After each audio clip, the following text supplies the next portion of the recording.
Okay.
Welcome, everybody, to LA Press Box. We're glad you're with us again as the Dodgers continue their three-game series against the Colorado Rockies tonight at Coors Field.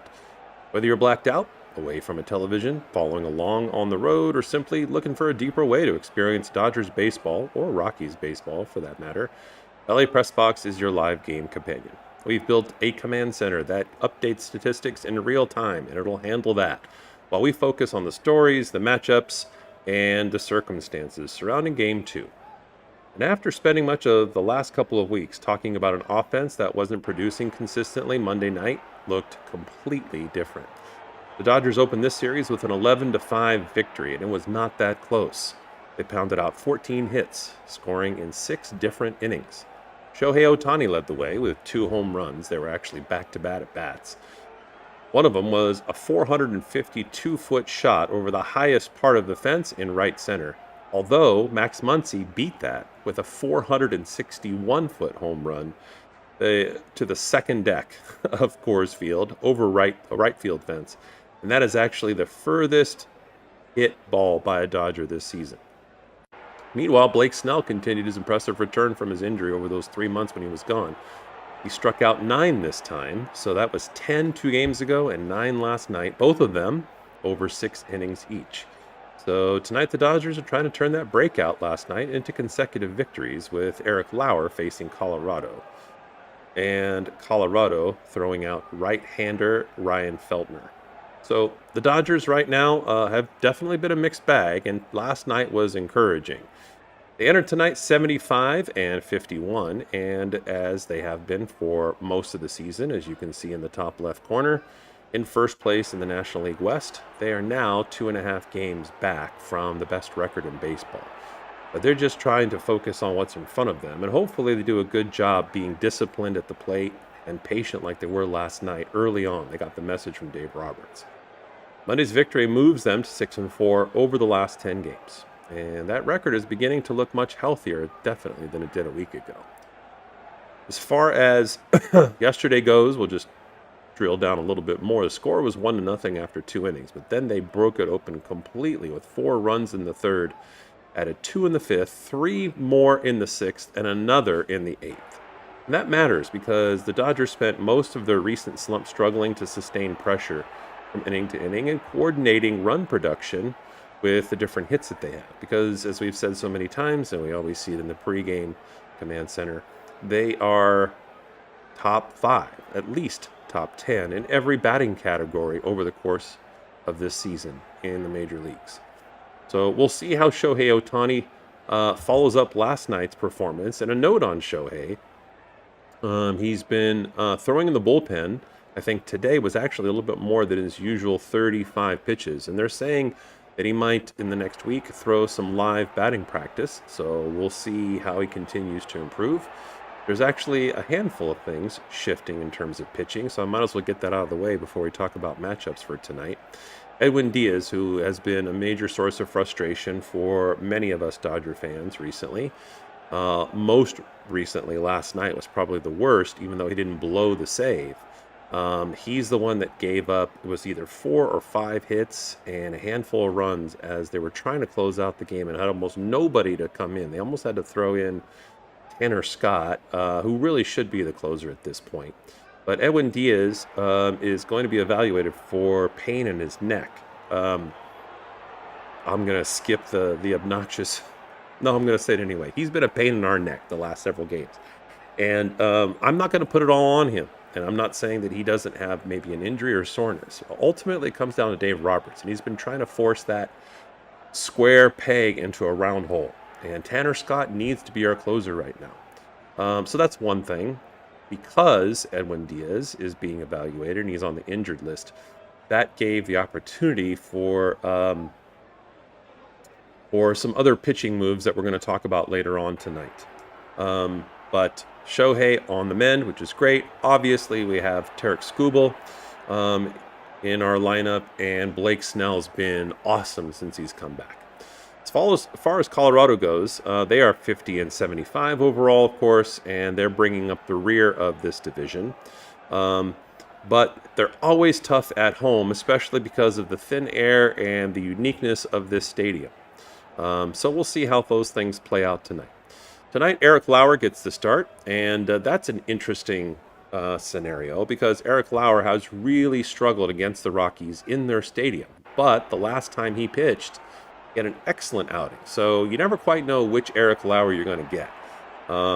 At times, he's been really excellent. And other times, the home run ball and hard contact has created serious problems for him. His most recent start was arguably his most important performance as a Dodger. And that included a couple of things. One was that he threw 112 pitches before he gave the ball up to a reliever. However, if you look at the fact that Lauer is 1-6 at Coors Field with an ERA of 10.43, tonight is a major challenge for him because that, of course, is pretty solid sample size to be able to say that there is a trend. His lone victory came here last season, pitching for Toronto. So he's struggled every time he's pitched there for the Dodgers. In terms of his last 3 outings, very briefly, on July 29th versus Seattle, that was really him at his best. And he managed to hold Seattle to only 1 hit over 6 scoreless innings, overpowering them. The next start from there, August 5th at Chicago, the Cubs really attacked him and were able to put together 11 hits and 6 runs over 4 innings. And then his most recent outing, as we said, against Kansas City at home, 112 pitches. He went 6 1/3 innings and allowed only 4 hits and 1 earned run, struck out 6 as well during that outing. So this is where he is. And the defense that backs him up tonight has, first and foremost, Hunter Fiducia at catcher, Freddie Freeman at first, Tommy Ebney gets to start again at second, Mookie Betts at short, and Max Muncy at third. Teoscar Hernandez in left, Andy Pages in center, and Kyle Tucker, who was the source of a lot of negative attention yesterday based on the fact that he continues to struggle mightily at the plate, and then had one major goof to follow up the goof that he had at home the previous night, where he got booed by Dodgers fans, is a lot of unwelcome attention. And we can talk a little bit more about that later on in the live stream tonight. As far as the offense that's going to be facing that defense, it will once again be Jake McCarthy leading off at the DH position, Cole Carrick playing center field in second position, Willie Castro, third base, cleanup, TJ Rumfield, first base, Connor Norby, second base is in the 5 spot, Mickey Moniak in left field, then Jordan Beck in right, Braxton Fulford in center, the catcher, and then Ezekiel Tovar at shortstop, batting .207. And there's really quite, as you can see with the first column here in terms of batting average, a wide range of performances and averages across the Rockies lineup. And this is part of what they're trying to do. Although they've steadily improved this season compared to last season, so you have to give them credit for that.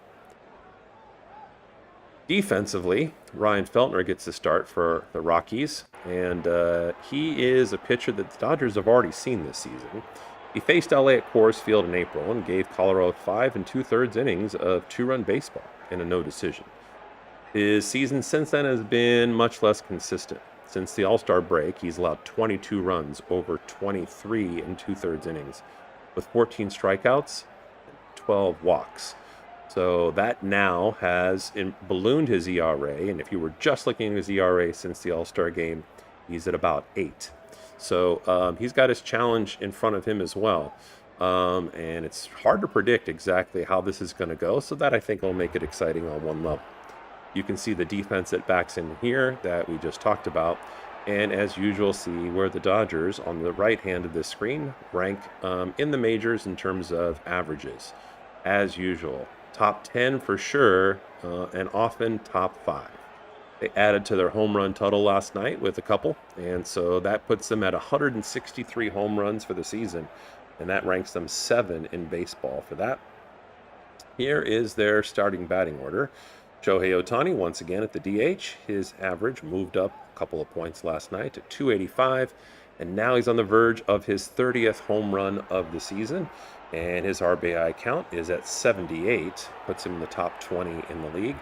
Freddie Freeman will once again be in the second spot, switching from what they have done most of the season. Freeman goes to the second spot, and Andy in third. Freeman's average is at 302. He actually hit 2 doubles last night after he had been struggling for a stretch. And his on-base percentage is at 375. That, in our view, obviously makes him elite. Andy Pages hit his 80th RBI last night, and his average is 274, and he's been in that gold zone for quite a while now. He's been in and out of it throughout the season. Max Muncy, the cleanup spot, which I think is a great spot for him, hit that towering 3-run home run last night. Max Muncy at third base as usual. Mookie Betts, who's been hot, generally speaking, a little bit cold. He was the offensive engine for the Dodgers versus the Royals, and he's done some good things in this series.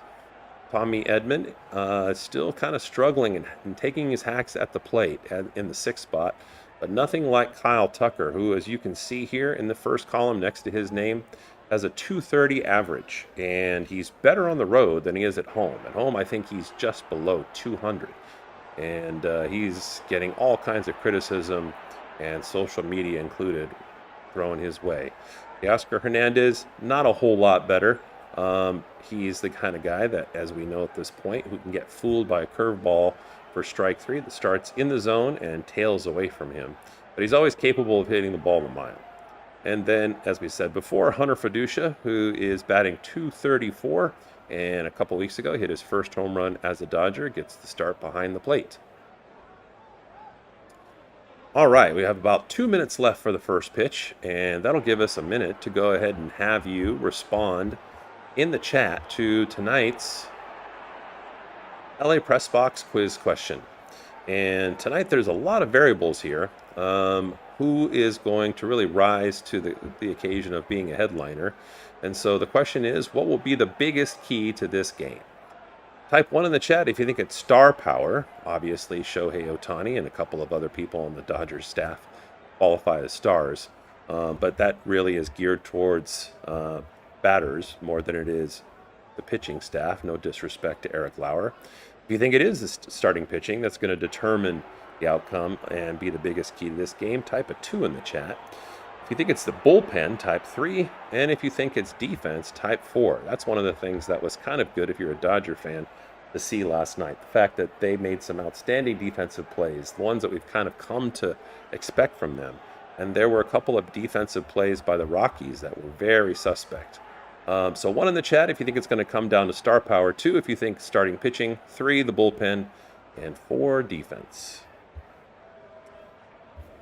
All right, everybody. I am going to go ahead and load the 3D, and with about 60 seconds left, this, as always, is a great time for you to go ahead and get your favorite snack and drink if you haven't already, and get settled in. We'll be right back as soon as the 3D loads.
All right, so Ryan Feltner getting ready to face Shohei Ohtani.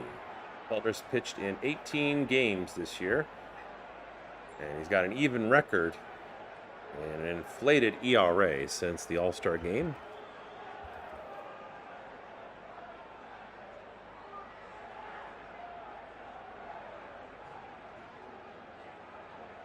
It's always important to be in place when Shohei Ohtani gets up on the road and serves as the first batter of the game, because he has a knack, as much as anybody else, if not more so, of hitting a home run in his first at bat and starting a game with fireworks.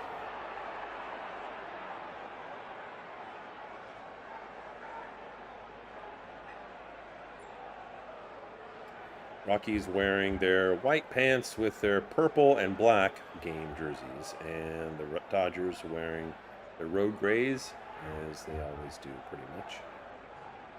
Ohtani is not catching. It's just the charm of the transition for the 3D before they actually get into the spots that they will be playing.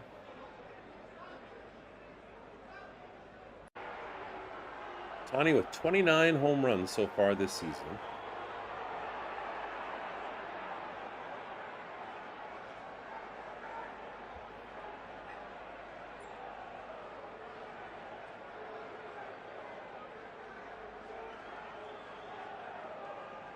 And the first pitch from Feltner just misses low for ball one.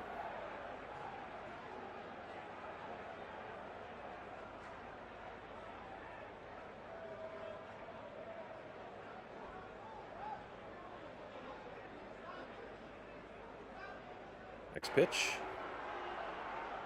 Swung on and missed for strike one. Ohtani was 4 for 5 last night. 2 home runs, one to left center, one to right center.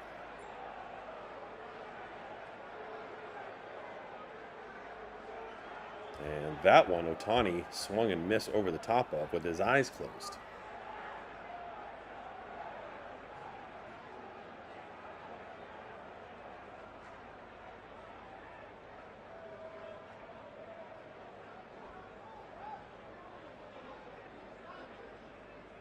And Ohtani chases a changeup low and out of the strike zone for strike 3.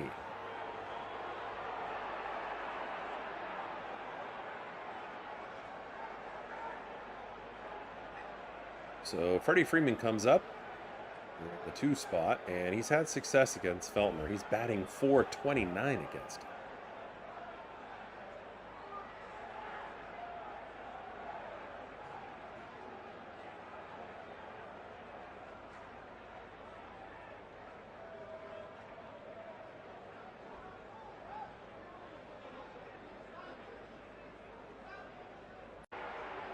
And that one misses, and the early count to Freddie is 1-1.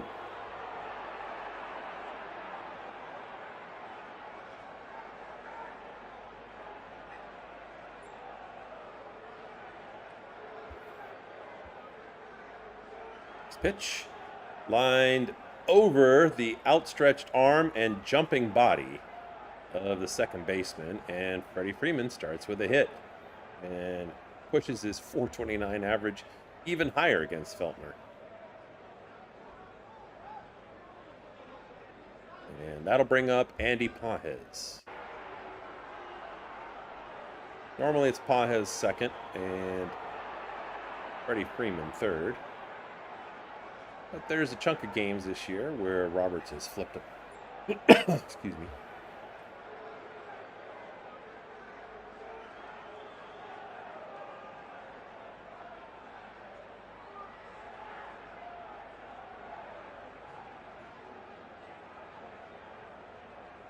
A couple games ago, I said Freddie Freeman is not a threat to run, and then literally right after that, he did. So it taught me to say that. He's definitely quicker than he looks. He's long and he's tall. So I would not expect him to steal here.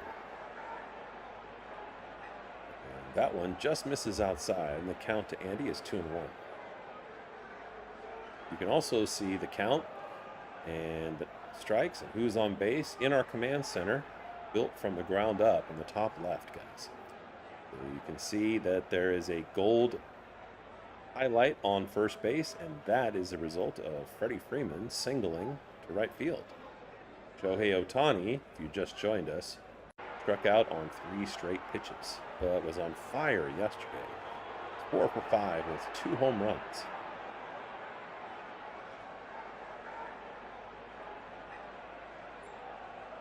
And Pages blasts that, but foul left of third base.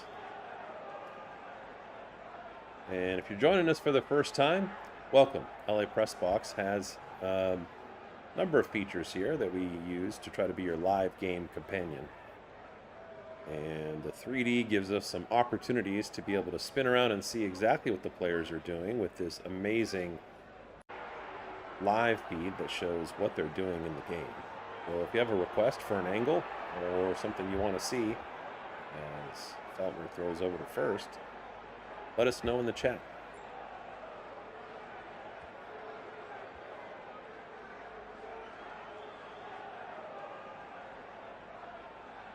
I have a feeling that the Rockies are sensing a hit and run, and there it is right there. Freddie Freeman was running, and right on cue, Andy Pages singles to left. So well-executed baseball play, the hit and run by the Dodgers.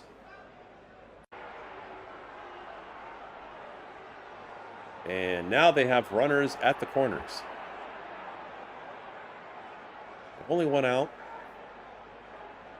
with Muncy now coming up in the cleanup spot. And Muncy set a record last night, distance on a ball hit by a Dodger this season.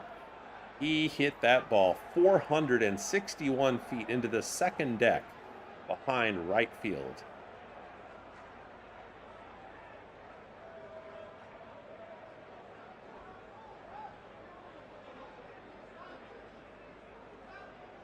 And he just knew the minute he made contact that it was gone. I mean, I don't think he even stepped out of the box until the ball crossed the fence and right.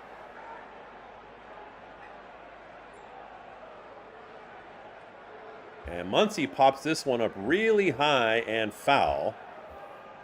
And kind of going deep. And it looks like Freddie Freeman's going to tag up. And he's able to come home for the first run of the inning. So good fundamental baseball once again by the Dodgers. And this is what they have to do. Good base running.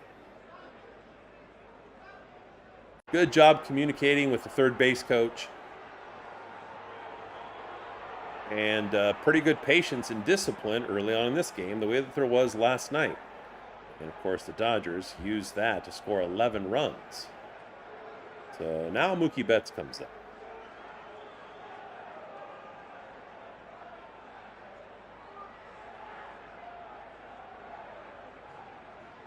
And this one is kind of twisting. Oh, my gosh. I don't know. You should have been able to see that with the 3D, the path of the ball in gold.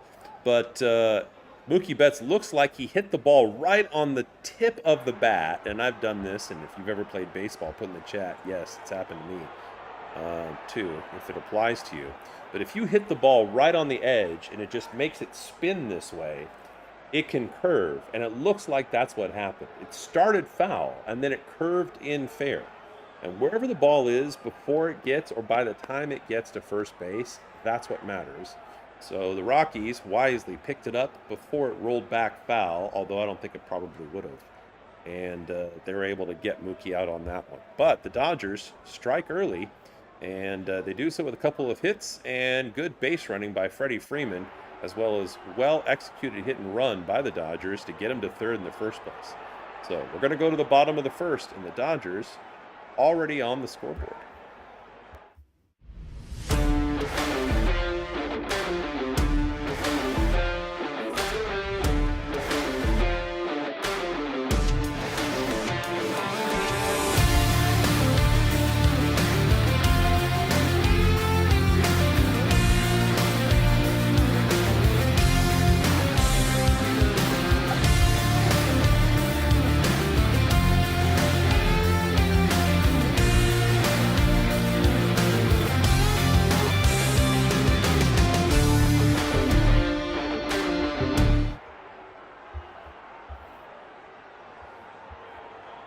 All right, Eric Lauer set to come up, and it'll be very interesting to see what story transpires for Lauer. The last time he pitched, this was home at Dodger Stadium.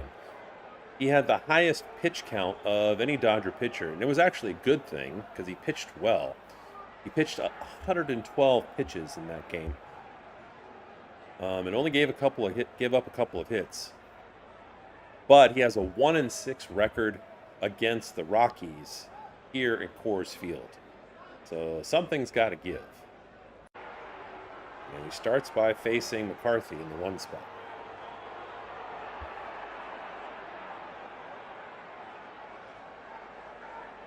McCarthy's batting .294 on the season with 13 home runs. And thanks for joining us in the 3D view. If there's something in particular you want to see, a certain angle in the game, you want me to spin it around, zoom it in, let me know.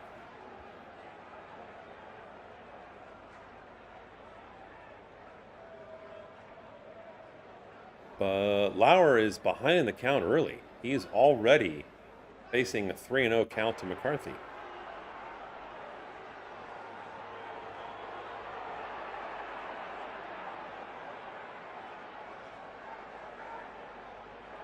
And McCarthy takes that one, and it's barely in the strike zone, and now the count's 3-1.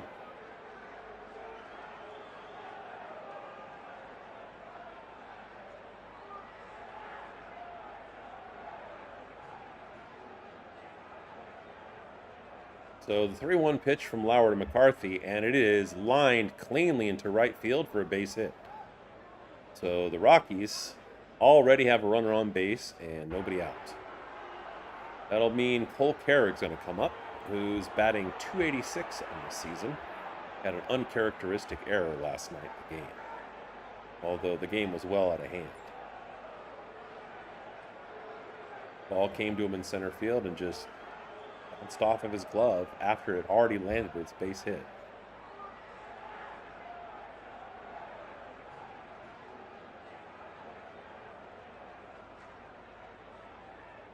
And that pitch misses, and Lauer's behind to Carrick, although it's early.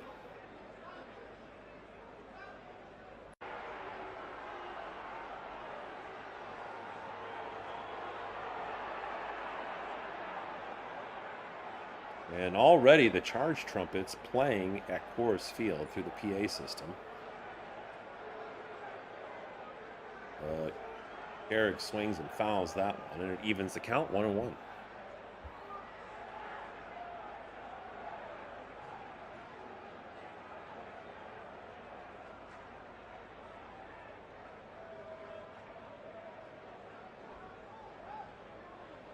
And Lauer throws over, knowing that McCarthy's got speed. And I believe he's stolen 21 bases this year.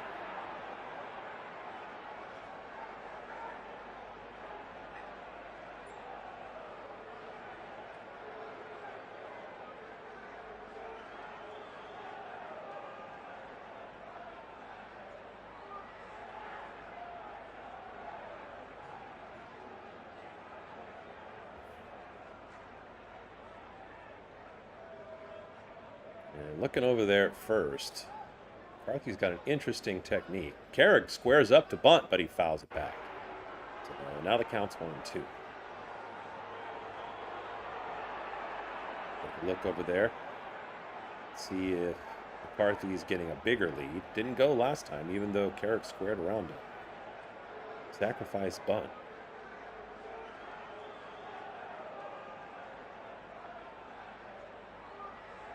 Lauer looking over to first. Easy to do when you're a lefty. And Carrick backs out, asks for time.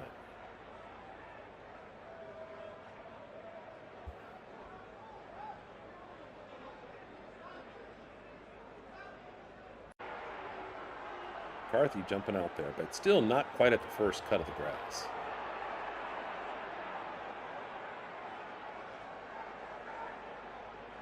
And that one is fouled back. Carrick swung at a ball high.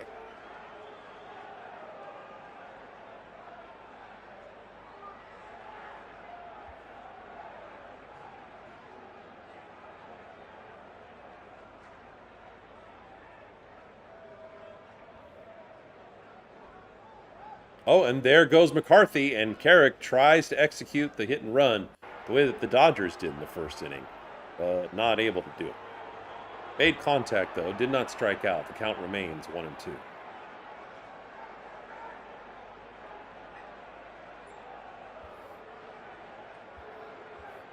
See if McCarthy goes again over here. Take a look at the right edge of your screen.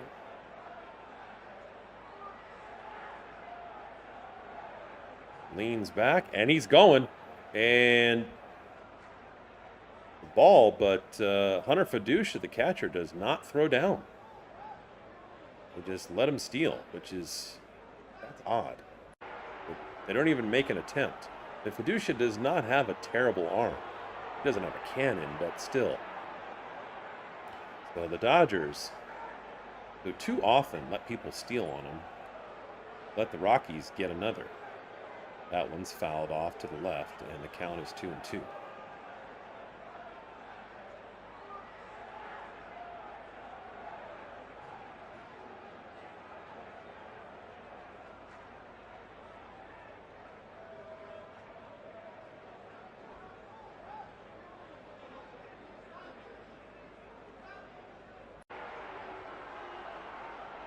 Carrick walks over to the dugout and gets a new bat. Batting .286 with 5 home runs. And he's got a 2-2 count here from Lauer.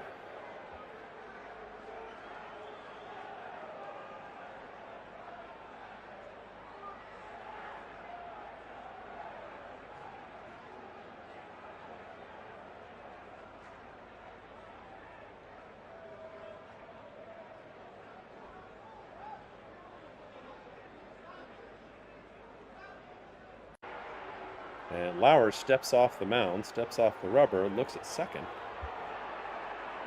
McCarthy's really distracting him on the base path.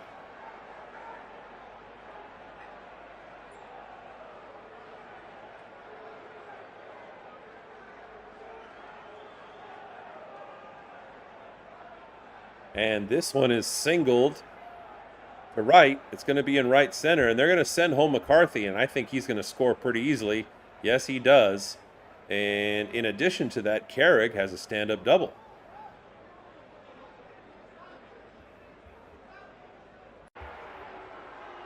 Going to refresh this for the timing real quick. And so the Rockies tie the game up.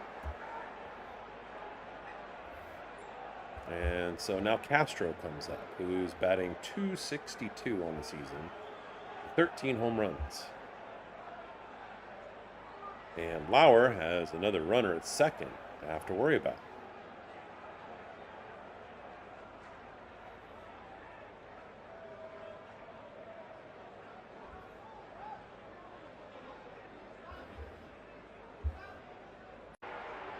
And this one is grounded to Mookie Betts, who gets the runner in a pickle, and they've got him going back and forth.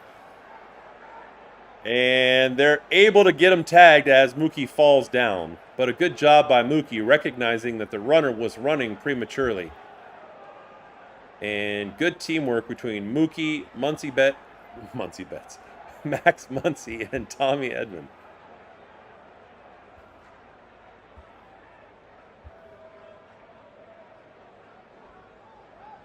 So Eric Lauer glad about that. First out of the game recorded. And it's a lot better to have a runner at first with one out than to have one at third or even second with one out. And now Rumfield comes up.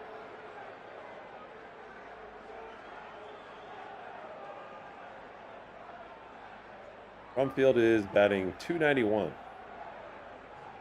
13 home runs, 59 RBI.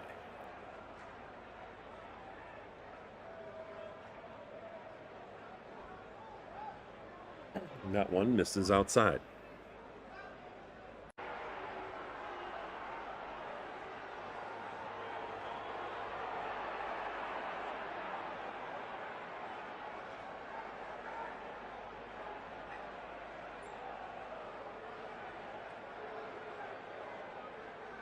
And that one misses outside.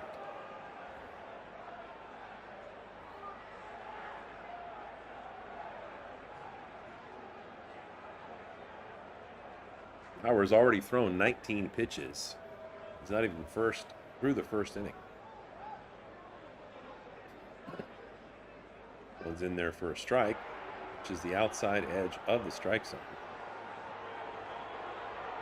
Although Rumfield's going to challenge. And he is incorrect, and the Rockies already have burned one of their 2 challenges for the entire game.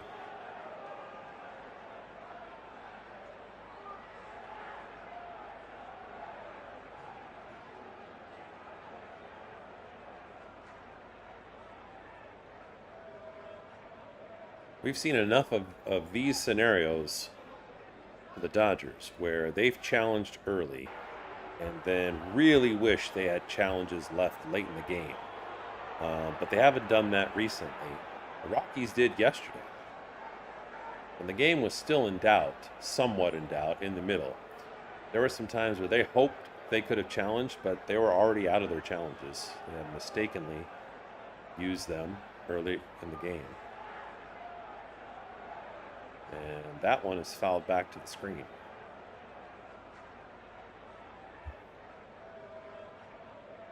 So full count to Rumfield.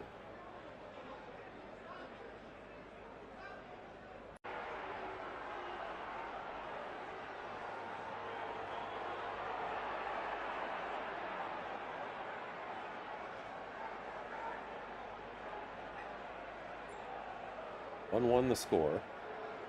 Rumfield fouls another one back. And game 2 of this 3-game series.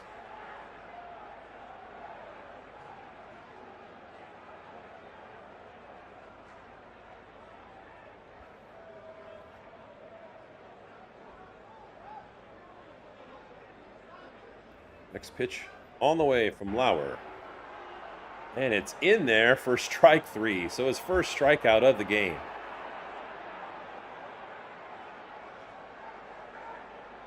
So the Rockies have evened the score. And they still have a runner at first, but now there's 2 outs.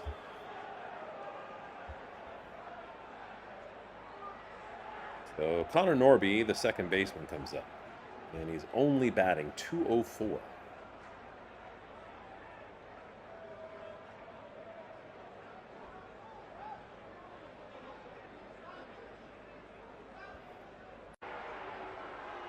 And he actually had an unforced error yesterday. So obviously, you're not lights out fielding, especially in the infield. Having a low batting average really puts the spotlight on you that much more. That one's in there for a strike.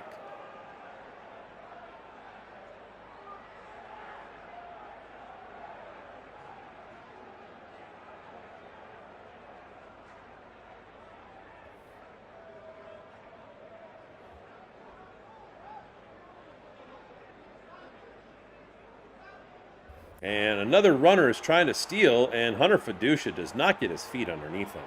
He kind of fell over to the right, and no leverage there. He was in a rush, and he shouldn't have rushed it. When you play catcher, they usually teach you to like hop around, and just pivot your body almost, like quarterback would when he was about to throw, change directions and throw, and he didn't do that. Bad fundamentals, and of course, this is probably something that the Rockies expected, and so they've already stolen 2 bases on it in the first inning. That one misses high, and now the count's 2-2. And if I was the Rockies, I'd do the same thing, especially knowing you're kind of up against it if the Dodgers play particularly well against you, which they do.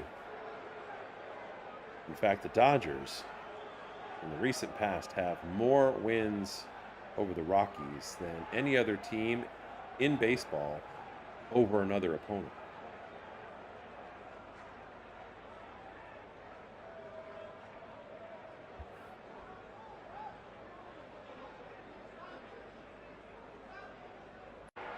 And the 3-2 pitch swung on and missed for strike 3. So 2 strikeouts from Eric Lauer. Gives up a run, a couple of stolen bases, and early scoring in this game. And we go to the top of the second, and it's tied at 1.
So we go to the top of the second, and Tommy Edman comes up. And he looks at the first pitch for a strike. Edman's batting .265 on the season. He has 4 home runs, and it's generally been the story of 2 Tommies. The first month after he came back from rehab, and this last month where he's had his struggles. He's grinding, and he'll get an occasional. He had a home run during the homestand. He had a hit yesterday, but nothing like playing on fire like he was before. This one is fly to left center, and both Kerrigan center and the left fielder converge, and they make the catch for the first out of the inning.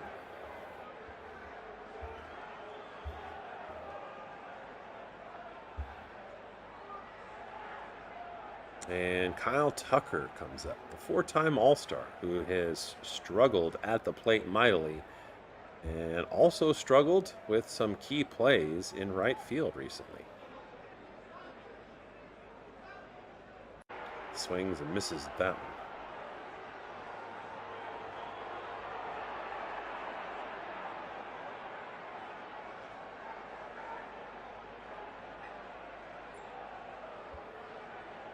And he swings and misses at that one. He's got a pretty long, loping swing. Very different angle than Freddie Freeman. Freddie Freeman is kind of straight down and straight up with the bat. Tucker kind of swings it much more horizontally. And he's not particularly, he doesn't look particularly fast or explosive right now. And he swings and misses at that one.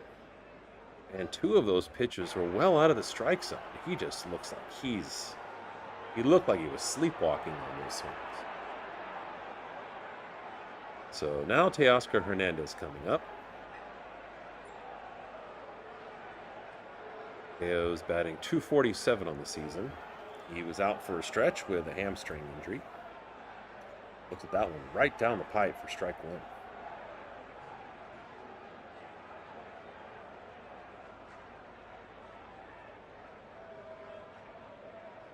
And that one misses low and outside.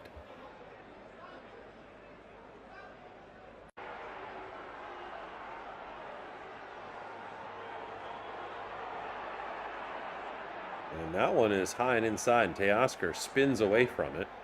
So I wouldn't be surprised if the next pitch is down and away. Although if I was pitching against Teo, I would wait to do that. Wait until there's 2 strikes. And now there is. That one is a little bit away, but still in the strike zone. Now's the perfect time. I mean, if I was going to give you the scouting report, have a breaking ball, sweeper, or a curve ball that starts in the middle and trails away from him, and that one drops down. And Teo watches it. Now the count's 3-2.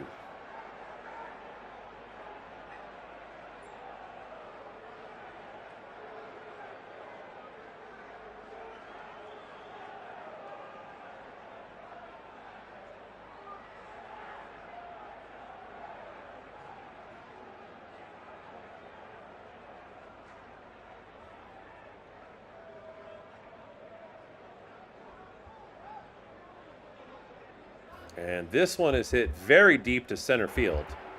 And Carrick is going all the way back to the wall, but backs up to it and catches it about 2 feet in front. So very long out and no change to the score. And we go to the bottom of the second, and it's the Dodgers 1 and the Rockies 1.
So Lara goes back out with a tie score, and he's going to face Mickey Moniak.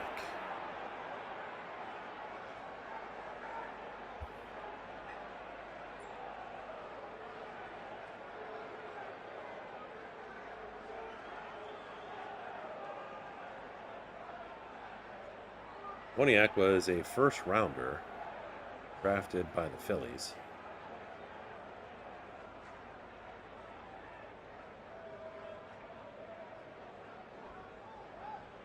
And the early count to Moniak is 1-1.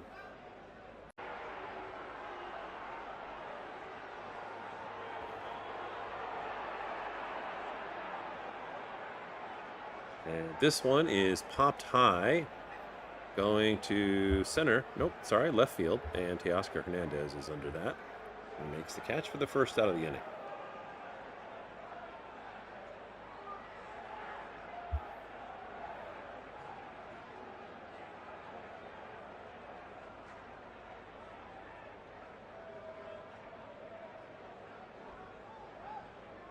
And now Jordan Beck comes up, the 7-hitter, batting 185.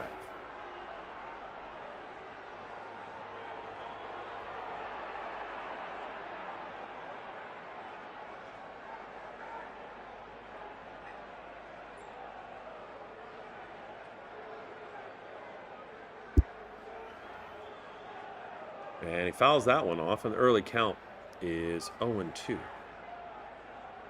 And Beck walks off to get a new bat.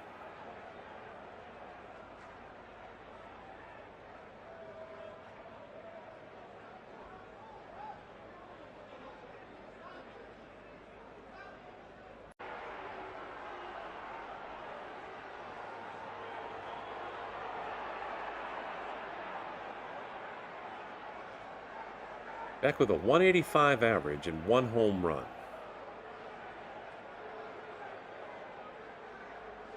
And it looks at that one well outside and high. The count's 1-2.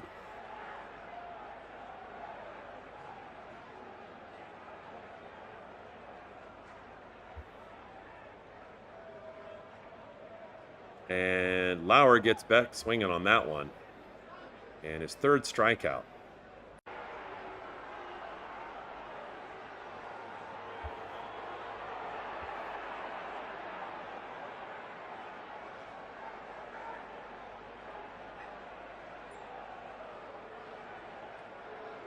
So now Braxton Fulford comes up.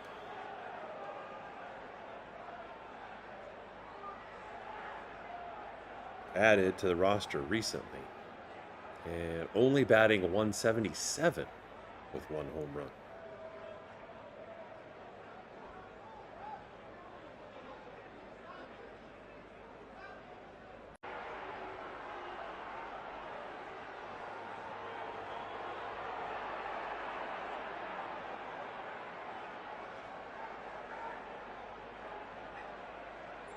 So Lauer now up to 38 pitches.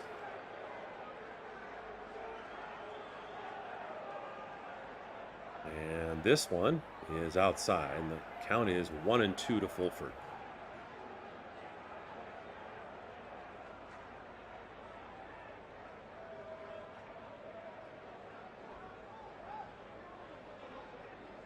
And Lauer delivers.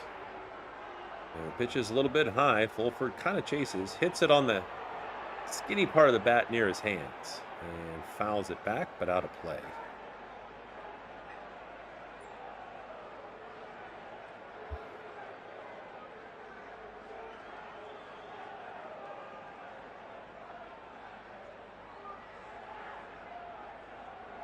And this one is grounded to third. Max Muncy's going to charge it, and it's going to drop out of his glove. That was a tough one to get to. It was a stretch, to say the least. And so it's going to be an infield single.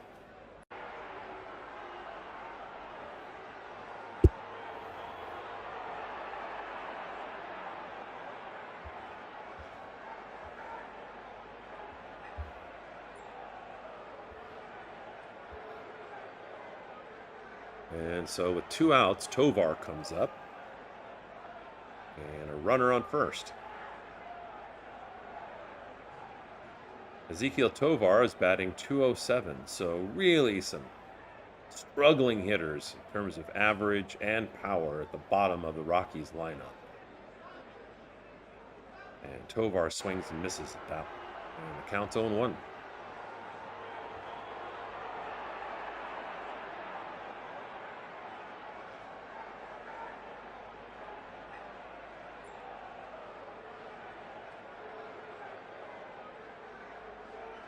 Lauer looks over at first and has a good pickoff move to first, although he could have probably been a little bit quicker with his body language and his delivery. But regardless, the runner had to dive to get back in time and not get picked off.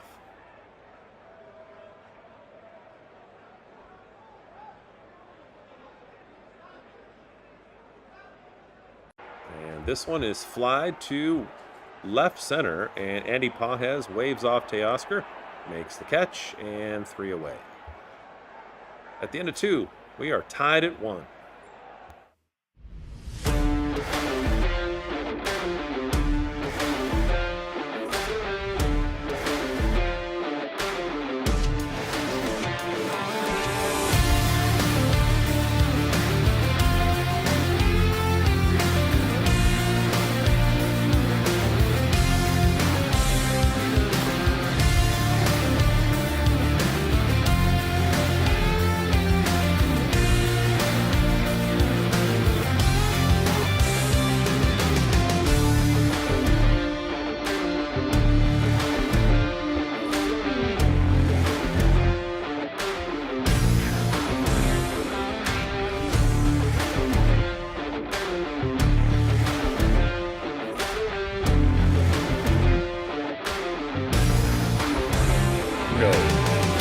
No, Charlie.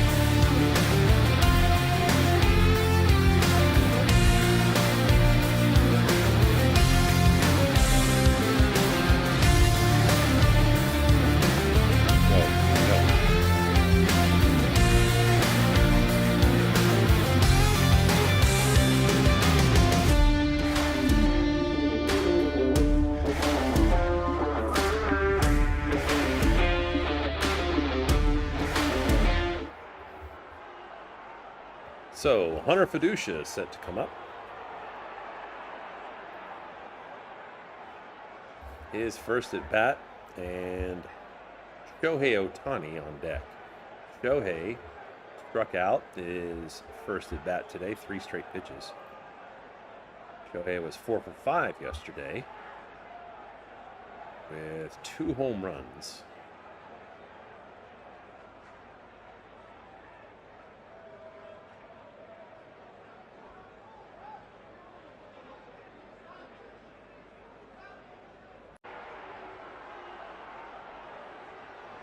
And Feltner is now up to 28 pitches, misses with that one, and the early count is 1-0. Fiducia hit his first home run as a Dodger a couple weeks ago. And he's given up 2 stolen bases today. In fact, the first one, he didn't even throw down a second in an attempt to throw him out. The second time, he's kind of leaning over his right foot and threw off balance. So it didn't really have a chance. Swings and misses at that one.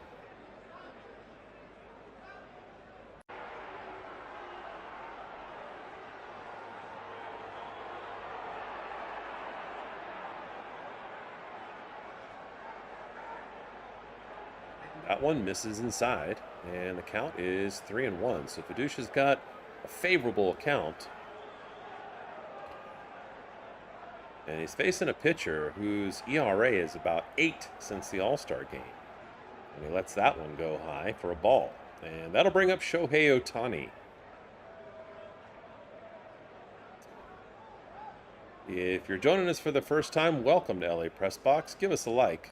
New channel. It's going to be following LA sports teams. So in a couple of weeks, we'll be looking at football in addition to Dodgers baseball, notably Rams. But we're also here for fans of home teams who struggle sometimes to find their team and experience them live, sometimes blacked out, sometimes on the road.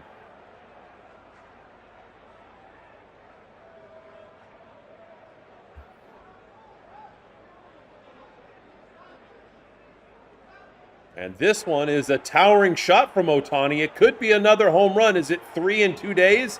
It is carrying super far. It's going over the right field fence for a 2-run home run.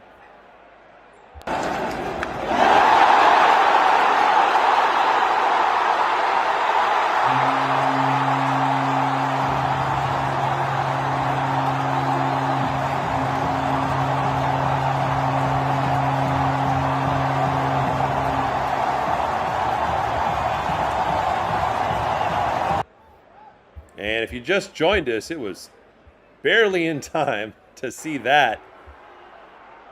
Track what really happened in real time. And now Freddie Freeman set to come up.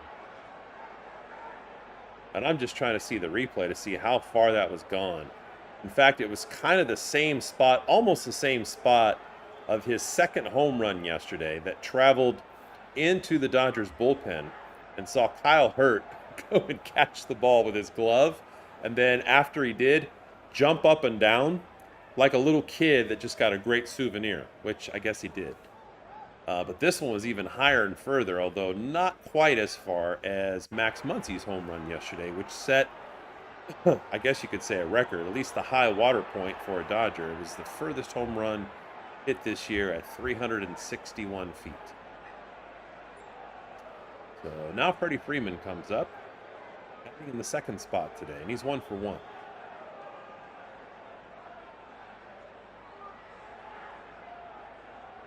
And he's also batting .303 on the season.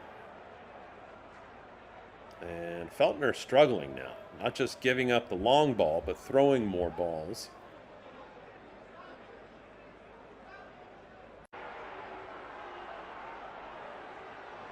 And that one way outside, walking Freddie Freeman. So 1 strike and 4 balls.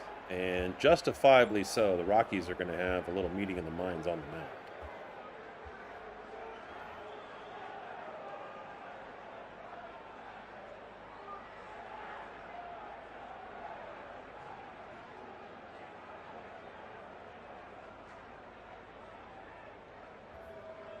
pitching coach is out there. You can assume with the 3D, the pitching coach is always out there.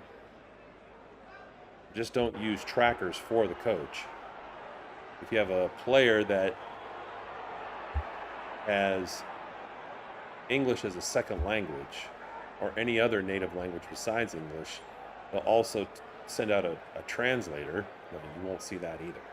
And sometimes it looks like they're talking to ghosts. Well, they kind of are, at least when it comes to the 3D. So now Andy Pages comes up. There's still no outs. And this is a good sign. For 2 days in a row, the Dodgers seem to be more disciplined and more patient at the plate. And this is something Dave Roberts was very vocal about on their way up to Denver after them struggling against the Brewers. And what we saw from them at the plate was kind of the same pattern that they had when they had that 7-game losing streak, their longest of the season.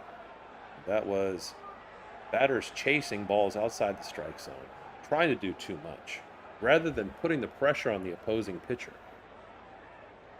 You have all these veterans that know the difference between a ball and a strike. They're not going to see a pitch they've never seen before. I'm not saying it's easy to know on the way whether it's going to be a ball or a strike, but trust your instincts and be disciplined and be patient.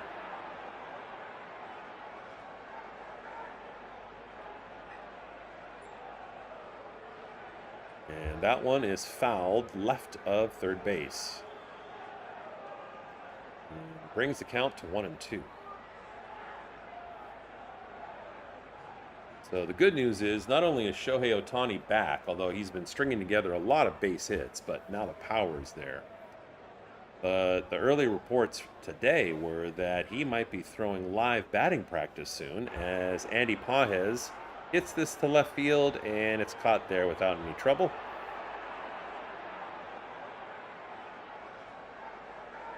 And now there's 2 outs with Freddie Freeman still at first.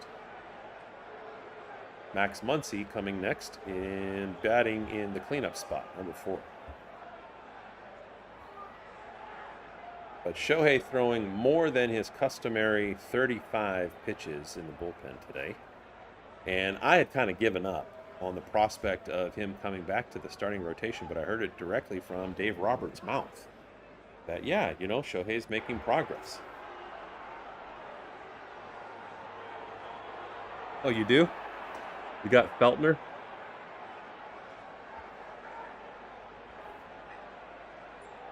Tell me what you want to know about Feltner. I mean, this is, as a new channel, we're all about you guys. And obviously you can see, hopefully you can see up in the top left corner of your screen. I don't know if you're watching it on a mobile phone or you're watching it on TV. But it shows his stats for the day. And Muncy swings and misses there.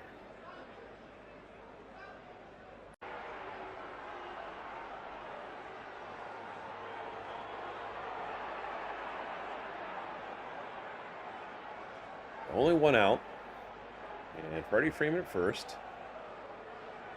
And Freddie's going to steal. Oh, my God. And oh, my gosh. And the catcher throws it over his head. Okay, I'm just done saying that Freddie Freeman is not a stealing threat.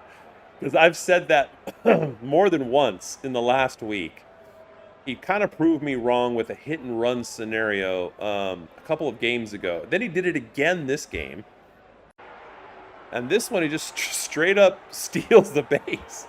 So I'm done saying that Freddie's not a threat to steal. It doesn't look that fast to me. I mean, I don't know. Maybe it's just because he's tall and he's got long strides.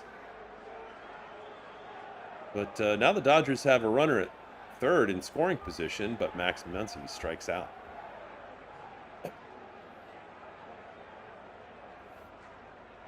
And so there's 2 away, but Mookie Betts coming up. Yeah, and if you have players in fantasy sports, let me know in the chat, guys. We can go and look at their stats, even though they should be showing up pretty well in real time in the command center in the top left part of your screen. But in between innings, I can try to zoom in on that for you, too.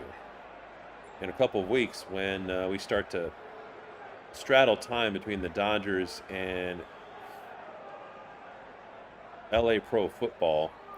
I know that fantasy football is bigger for fans than it is in baseball, and so I'm going to have a fantasy tracker that's just going to be in the top of the screen as well.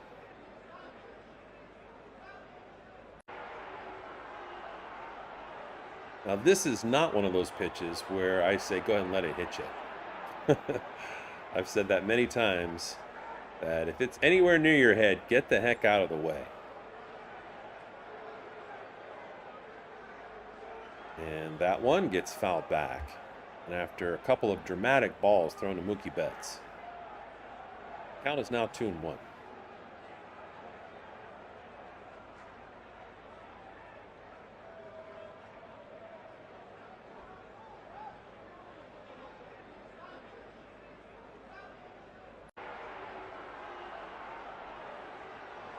That one is low.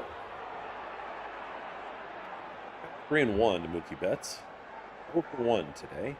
He's batting .235 on the season.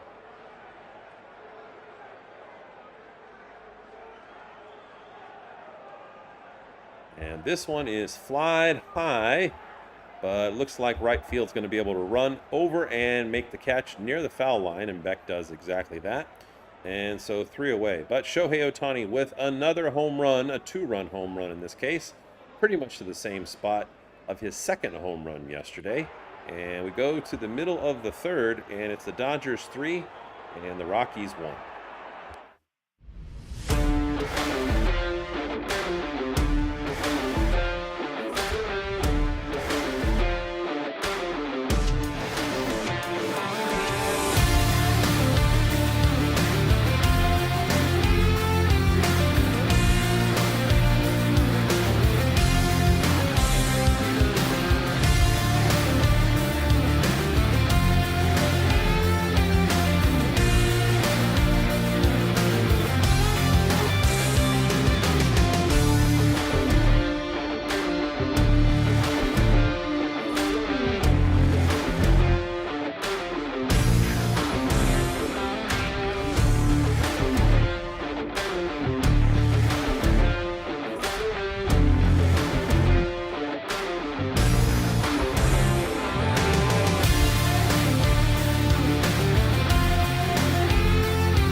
All right, Lauer set to face the top of the batting order, where really the talent is lopsided. Starting with McCarthy, a good batter and definitely somebody that's a threat on the base paths. One of 2 batters today that have not only got on but stolen second base. Hunter Fiducia, the catcher today for the Dodgers, didn't even throw down when McCarthy stole second the first time he was up. And now Lauer has a little bit of breathing room.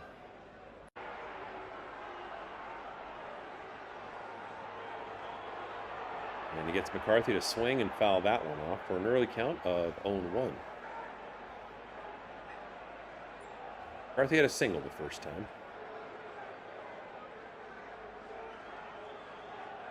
And because he stole second base, he was in a position to score, which he did pretty easily.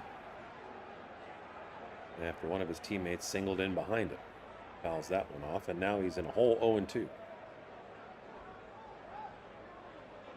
Lauer, if I'm not mistaken, with already 3 strikeouts. Scorecard. And that one's well outside. McCarthy's protecting the strike zone, protecting the plate, fouls it off.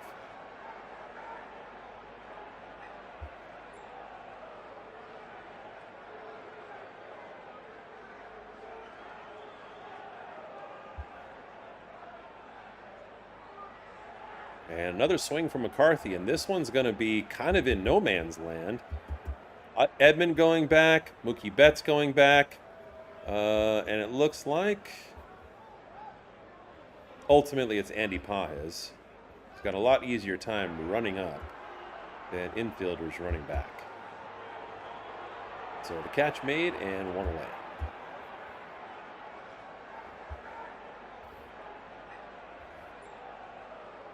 So Carrick now up to 47 pitches on the day.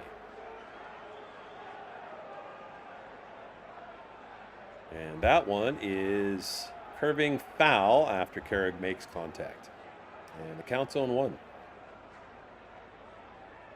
And if you're joining us for the first time, welcome.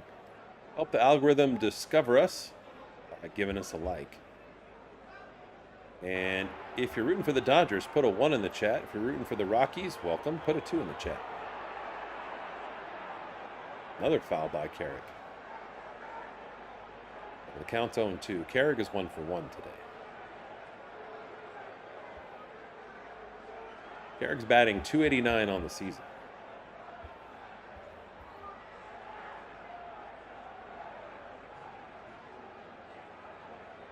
The next pitch, in there for strike 3, froze Carrick, and another strikeout for Eric Lauer. And if he gets through the top of the Rockies batting order, it's just a much different batting threat to him. I would say even a non-threat when you get to the bottom half. You have guys that are batting barely over 200 or under 200. Well, now he's facing the 3-hitter, Castro, who's 0 for 1 today, and he's batting .261. His first time up, it was a fielder's choice.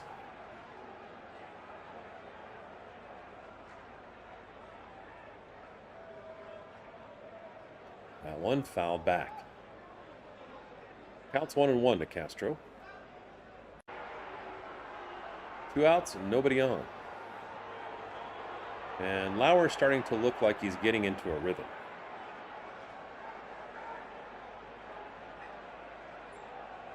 That one is fouled back. And the thing that's good about what's happened with the starting pitching for the Dodgers recently is that they've gone deeper into games, taking some of the pressure off of the bullpen. And they are not giving up early home runs the way that it plagued them during the losing streak, and even really just before that. That's a pleasant development. And if they can continue to do that consistently, having their starters, without throwing a million pitches, go into the 6th and the 7th inning, not give up the long ball early, while their offense comes back to life.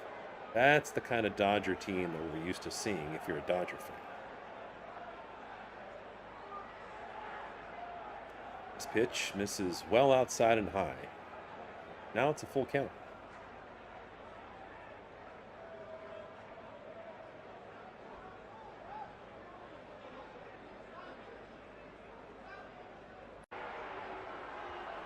Next pitch on the way from Lauer, and it's fouled back.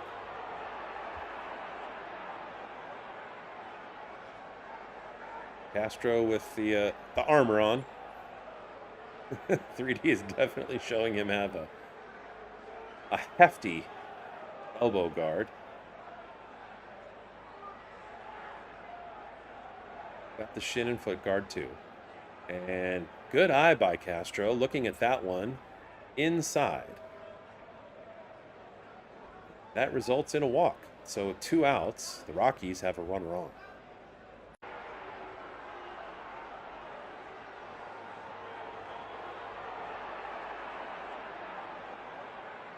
That's going to bring up Rumfield. TJ Rumfield is 0 for 1 today. He struck out his first time.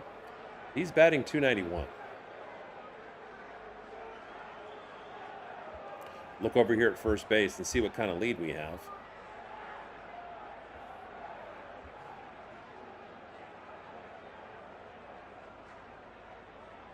Not to the first cut, not to the cut of the grass.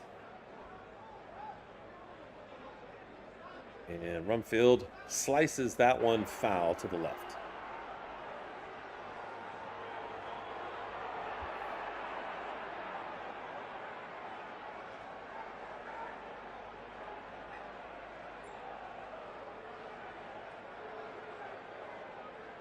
Next pitch on the way from Lauer, who has gone to first a couple of times today, is well outside and low.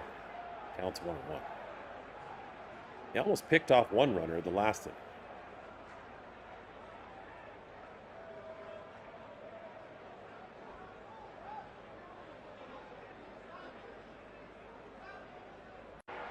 So the next pitch on the way from Lauer to Rumfield. And this one struck well into right center. It's going to definitely drop in the gap. And it bounces off of the wall. Castro is going to come all the way around to home. And the Rockies have their second run. So a 2-out double. And perhaps a 2-out rally from the Rockies. After Lauer walks Castro, Willie Castro with some speed comes all the way around from first to home. And that ball died. So it had good distance, bounced on the grass. And then it bounced into a very high wall, and then it just kind of just died right there. And so the Dodger outfielders had a long way to run to begin with, just based on the structure of this field. And then had a long way to throw it in. It was not even a play at the plate.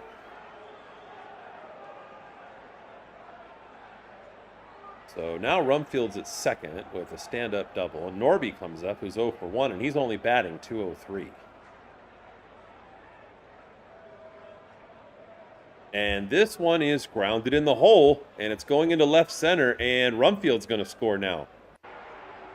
And another double as Norby slides headfirst into second base safely. So now the Rockies have tied it up. And this is when mistakes will catch up with you. You know, if Lauer does not walk Castro, then the inning's over. He's able to put him away. But instead, the Rockies take advantage. And it's a double train. And on the way, they tie up the score 3-3. So now the 6-hitter, Moniak's coming up, and he swings and misses at a pitch just high. Moniak's 0 for 1 today. And he's batting .264. And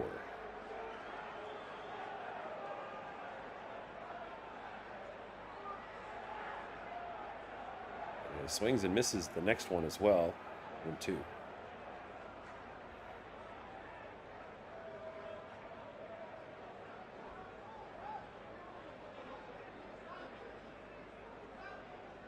Runner at second with 2 outs.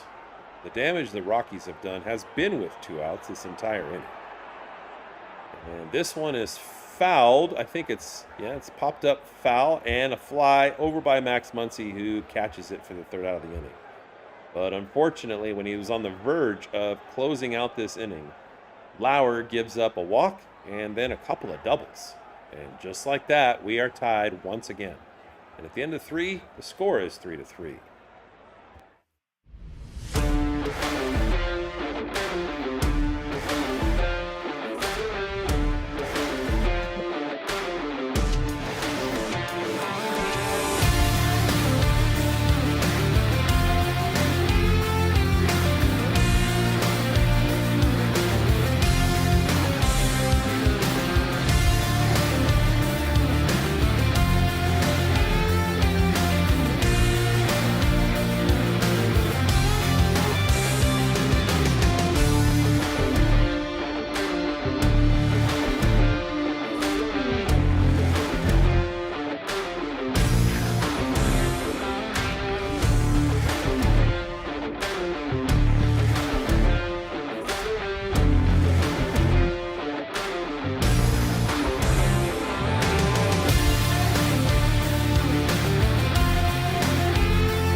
So Feltner set to come up, and one of you in the chat said you had Feltner for fantasy. So let's take a look and see how Feltner's doing so far today. And I don't know how the points work in your fantasy league, but Feltner, as you can see, has pitched 3 innings. He's given up 3 hits and 3 runs. He has 3 strikeouts, 2 walks, and a home run that he's given up to Shohei Ohtani.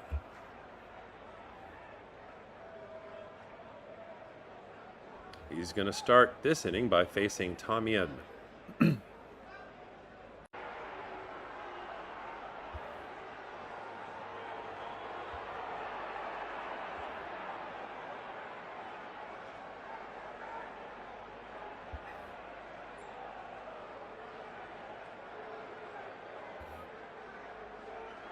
So Tommy Edman swings at the first pitch, and he sends this one. Boy, he's so fast. Look at him. This is real time, guys. This is, oh my goodness. This is not just, okay, this is 3D technology saying a guy's running from home to second. It's as fast as he's going, and you just see his legs churn.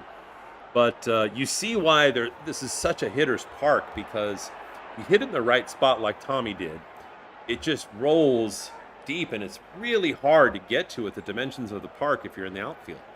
And so Tommy Edman hits another double. And I believe that's his 7th double of the season.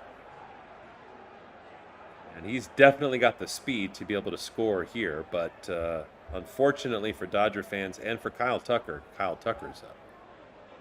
And no shade. I mean, I know, these guys, it's living in the spotlight is not an easy thing, and yes, they get paid millions of dollars to do it, but Tucker has just been straight bad at the plate for weeks now. The Dodgers had a home stand before they came to Denver where he was 0 for 19. And he got a lot of heat on social media yesterday for that and some suspect defensive play. But Tucker, needless to say, is 0 for 1 today.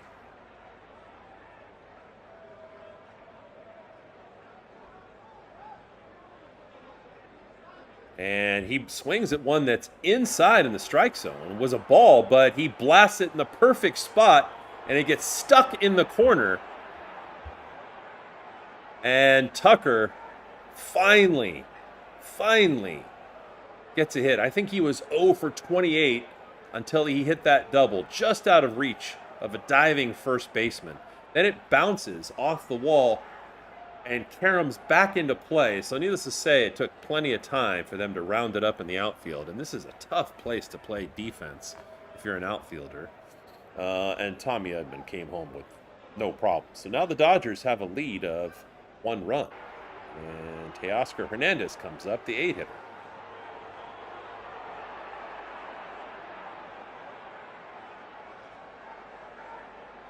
So Kyle Tucker gets a modest lead at second base. And Teoscar Hernandez lines this to the gap of the day. Boy, that's a tough place to get to. And he's going to be able to score Kyle Tucker from second base easily, and he's standing up at second base. Boy, if you're a Rockies fan, what I'd like to know is this just kind of like life at Coors Field? Especially when people hit it to right center. Are you used to, as fans, seeing just both teams hit a ton of doubles? Because we're seeing that today. And there were some yesterday to left center as well.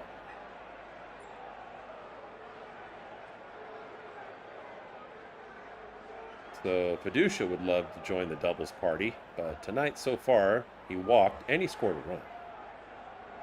And that one's low. Counts 1-0 to Fiducia.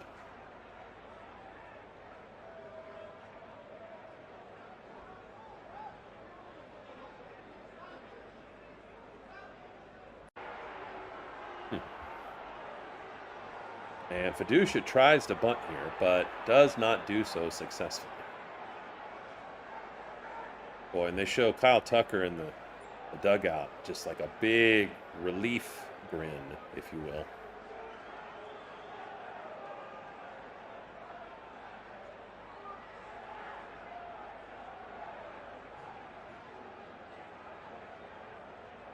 So Feltner holding on.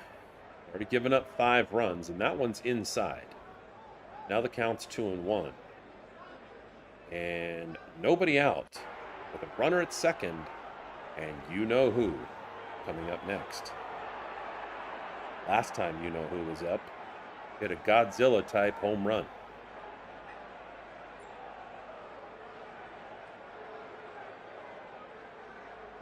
Counts 3-1 to Hunter Fiducia. Catcher's given up 2 steals tonight. The first one, it didn't even throw down. And that one is high. And so Feltner walks Fiducia. What's your over-under, Peasy? So Shohei Ohtani comes up. who's hit now, as of tonight, 30 plus home runs in 3 straight seasons. And there's only 7 players that have done that in history.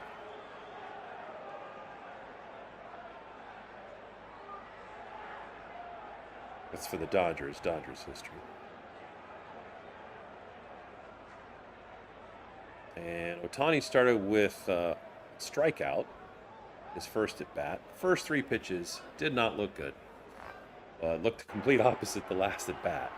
A 2-run shot over the right center field wall.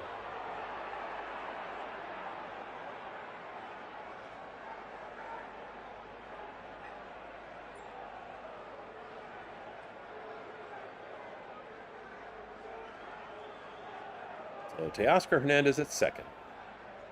Hunter Fiducia at first. And Ohtani gets jammed up inside. Well-placed ball by the pitcher, Feltner. And the count's 0-2.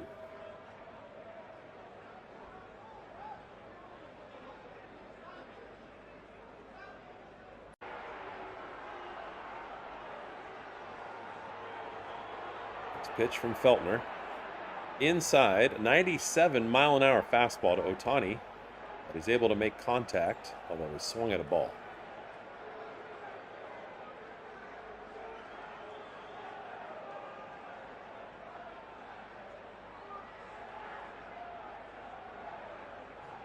And this one is grounded to first. They're going to throw to second to try to turn 2. And they get that out at second, but Ohtani beats him with speed going to first. And he was able to advance the runner to third. And so with 1 out, you have the speedy Ohtani at first, but also a runner at third. He's got decent speed himself, Teoscar Hernandez, who plays outfield.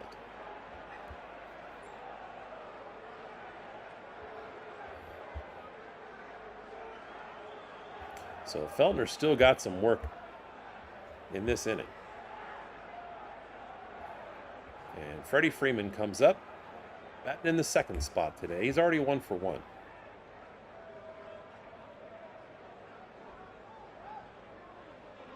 And he swings at the first pitch and flies it to center. This should be deep enough for Teoscar Hernandez to tag up. We'll take a look. And he comes home without even a play at the plate. And so Freeman does his job and gets another RBI with a sacrifice fly. And now the Dodgers have 6 on the board. And this is the kind of run production that they need. It only comes from having multiple runners on base and being able to advance them and do your job at the plate when you have runners in scoring position like that. And now Andy Pages comes up. And this one is grounded to third. Big high chopper, but they're able to throw to first in time, and that's 3 away. But the Dodgers with 3 big runs in that inning, and we're going to the bottom of the 4th with the Dodgers 6 and the Rockies 3.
So Eric Lauer going back out, and this score could easily be 6-1.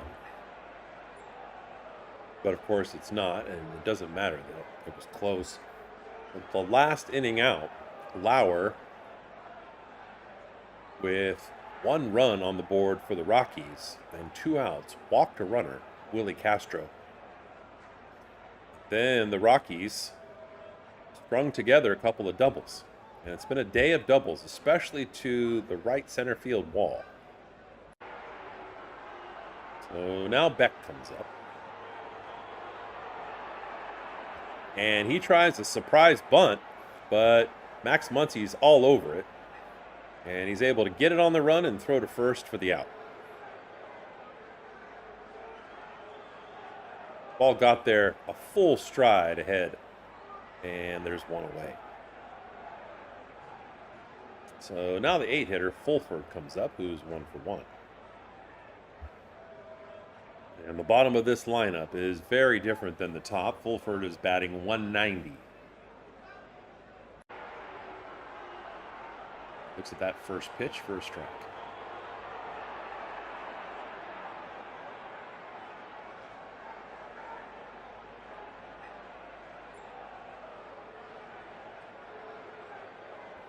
And Lauer tried to paint the inside part of the strike zone, but missed, and the count is even at 1-1.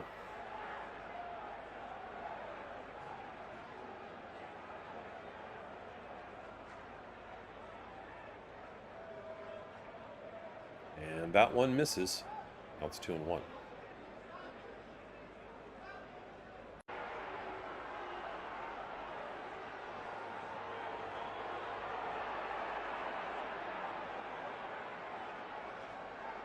That one fouled back, well placed, right in the upper inside corner of the strike zone.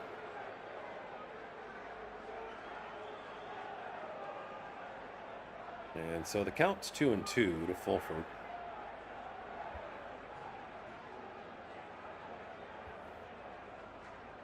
And that curveball at 76 miles an hour fools Fulford, and Lauer gets another strikeout.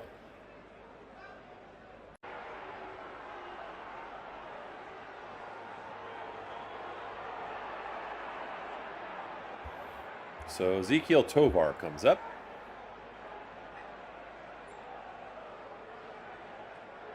Two outs for Lauer, but that didn't mean much last inning. Tovar is 0 for 1. In the 9th spot tonight, batting .207 on the season. Swings and misses that one. Counts 0-1.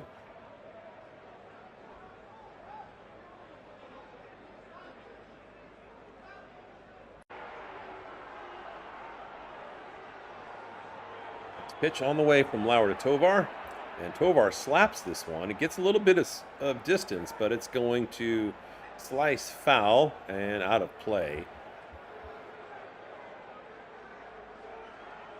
So the count's 0-2. You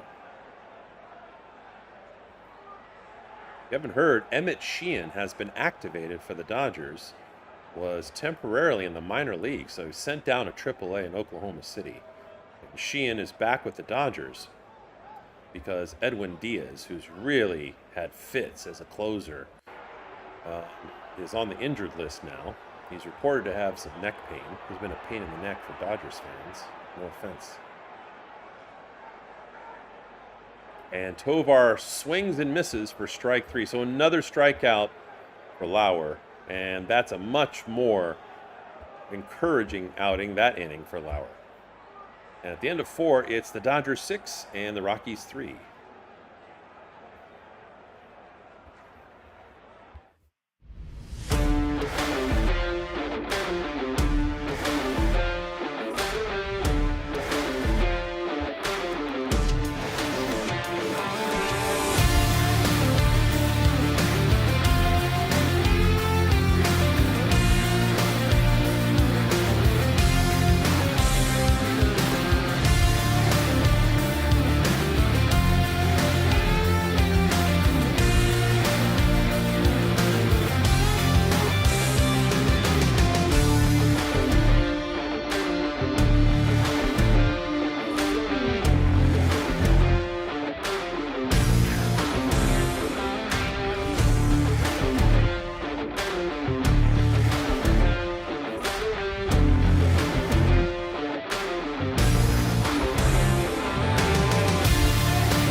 So Feltner goes back out there.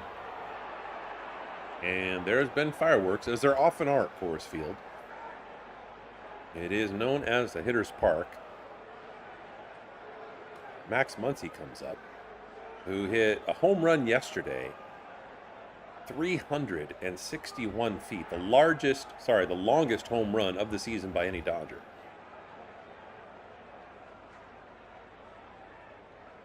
Max is 0 for 1 today, batting .251 on the season, and he's second on the Dodgers with home runs. As he swings and misses at that one, the count's 0-2.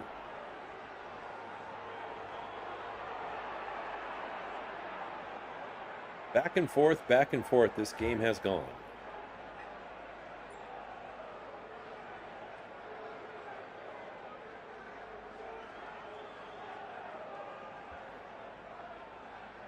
Even some of the defensive plays have been exciting, as Max Muncy checks up at that one, and it's called a ball.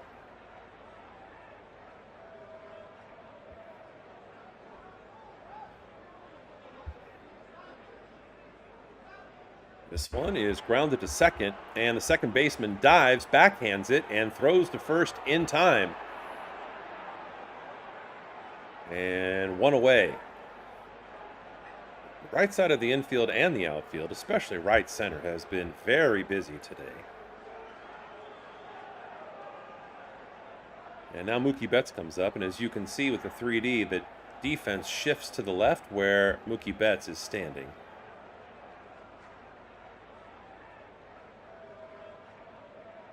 And that one is a called strike.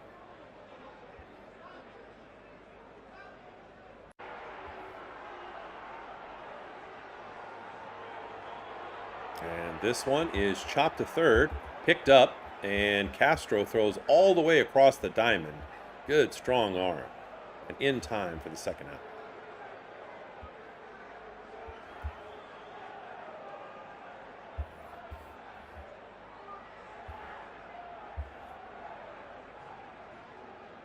So next up is Tommy Edman, who's 1 for 2.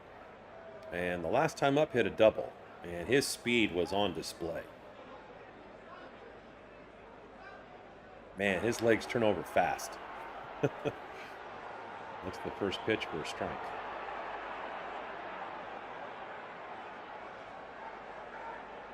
Fouls that one back, and the count's 0-2.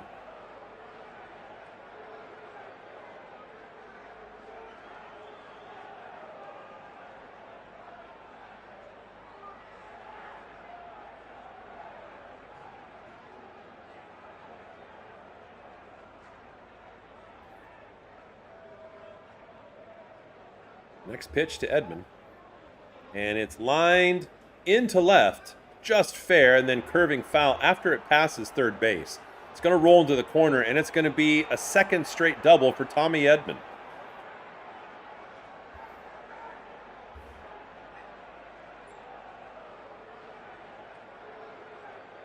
So now Edman, looking like the Edman of old, or at least the one of the first month once he returned from his rehab assignment. And now Kyle Tucker coming up, who has been part of the doubles party tonight.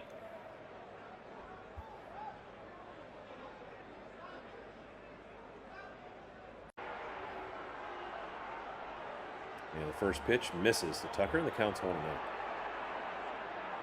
Tucker not only hit a double, but he scored an RBI on that and then scored himself. Tucker with a lot of negative attention recently. In the game, last game at home against the Brewers before he came up, he was 0 for 19 in that entire homestand, and then he dropped a ball as he was running back close to the fence. He tried to catch it, and so a lot of Dodgers fans booed him, and I'm sure it was for both things.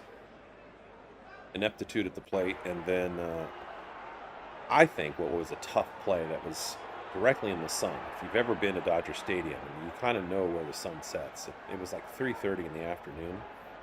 You just know that the sun was in his eyes. This one is grounded right to where the infield is shifted, and Tovar was in the perfect spot. Good scouting report. Picks it up and throws to first in time for the third out. So now we go to the bottom of the fifth, and this game has gone back and forth and also moved quickly. With the score Dodgers 6 and the Rockies 3.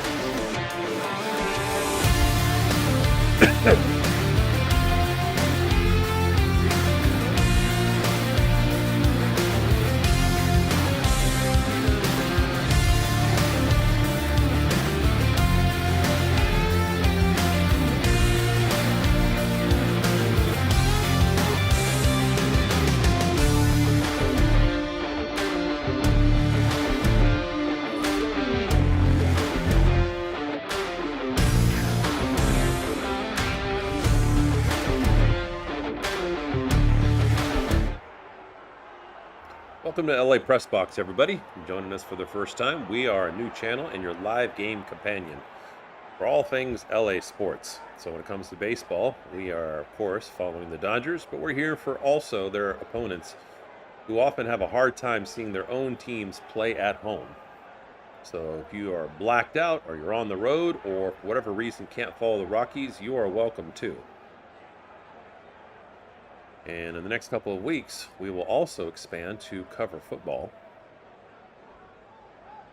So if you are a Rockies fan and you follow the Denver Broncos, for example, they play a professional LA sports team, you can most likely expect to see them on this channel. And yes, later in the year, we'll be following the Lakers as well. But for now, it's all baseball. And McCarthy comes up again, top of the Rockies lineup. He's 1 for 2, and he singled, scored a run early in the game, stole a base to get himself in position to score that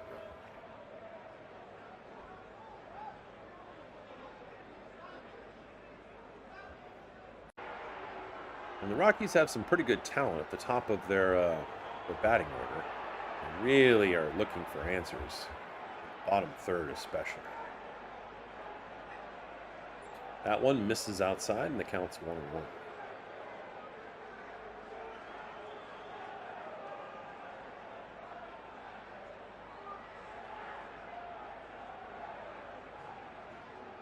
And this one is contacted and sliced foul. Teoscar Hernandez running hard the last couple of games. Thank you, Teo. But it's out of play. So thanks for the effort. But the count's 1-2.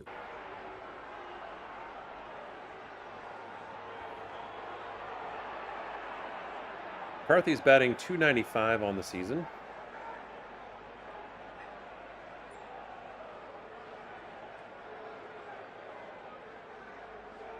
Lauer now up to 78 pitches. And hoping to limit the Rockies to this current run total. That'll be an improvement for him. This one is popped short, and Max Muncy looks like he's going to be in position. He is, and makes the catch, and 1 away. This game continues to move along quickly, but also has been full of action, both offensively and defensively.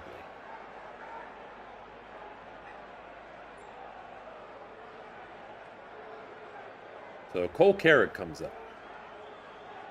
Speedy center fielder for the Rockies.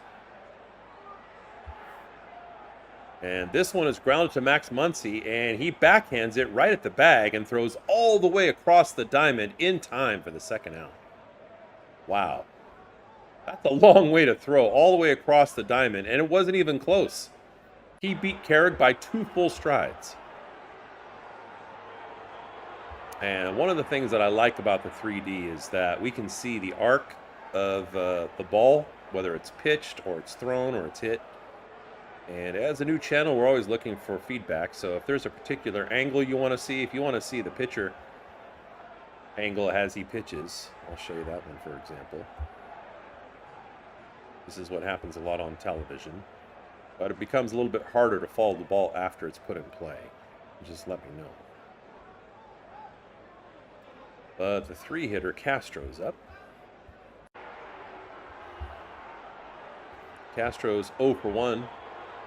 And the average on the season, 261 for Castro.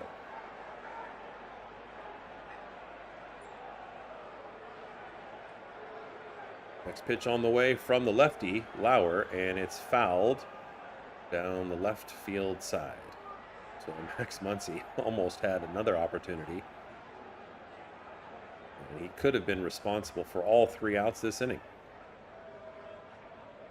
I'm going to switch back, though.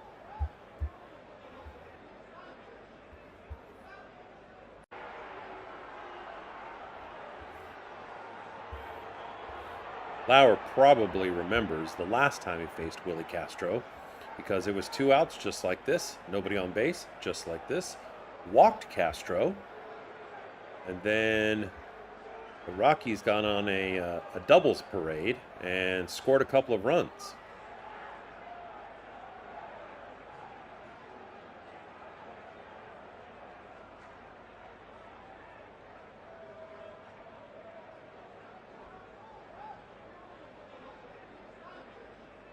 So it's 1-2 to Castro.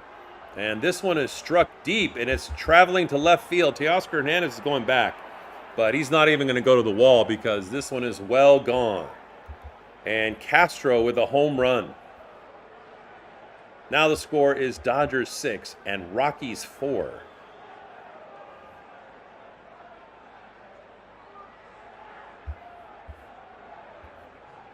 So the Dodgers no way near out of the woods at this point.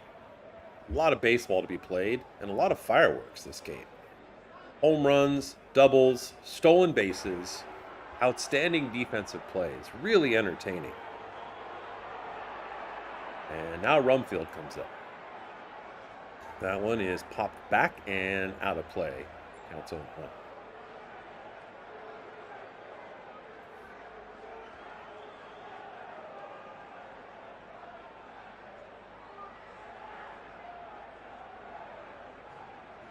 Next pitch on the way from Lauer to Rumfield.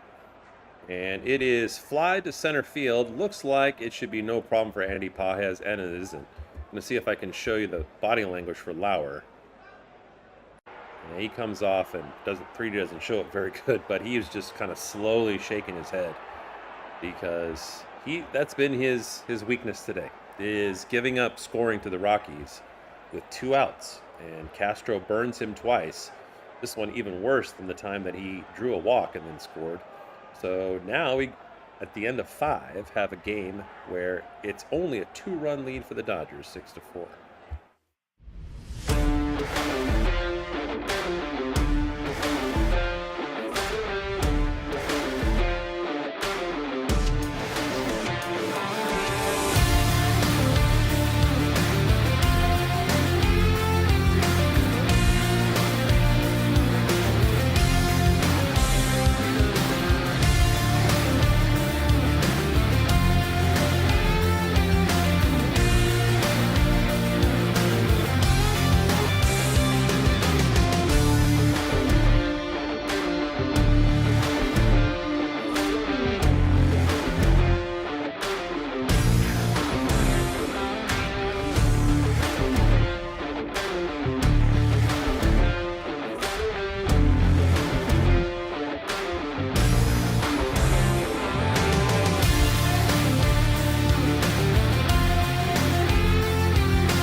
As you just saw from our change of innings command center. Well, hello, Charlie. Welcome.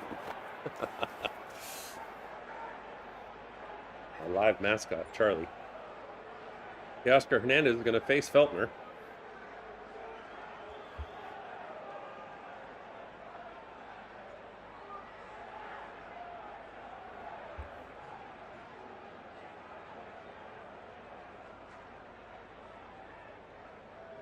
And he swings at the very first pitch. It's going deep, and it's going to be too deep for Carrick to reach in center field. And Teoscar Hernandez is rounding second. He's coming all the way to third, and he slides and pops up well in time for his first triple of the season. Wow, leadoff triple from Teoscar Hernandez.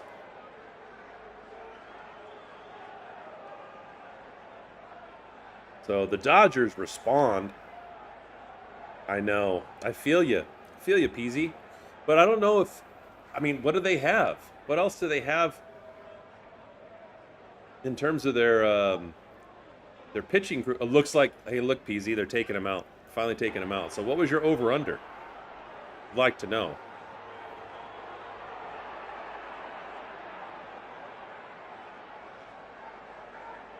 So the pain is over for Feltner.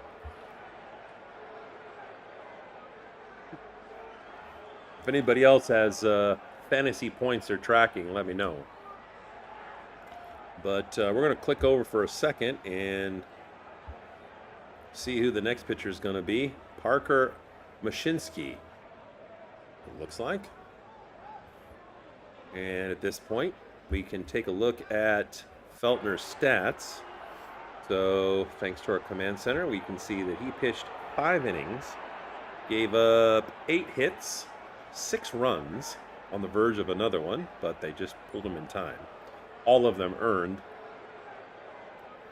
3 strikeouts and 3 walks with a home run. So there you go.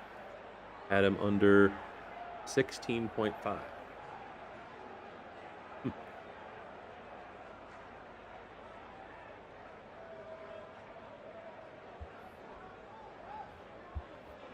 I'm going to refresh this 3D.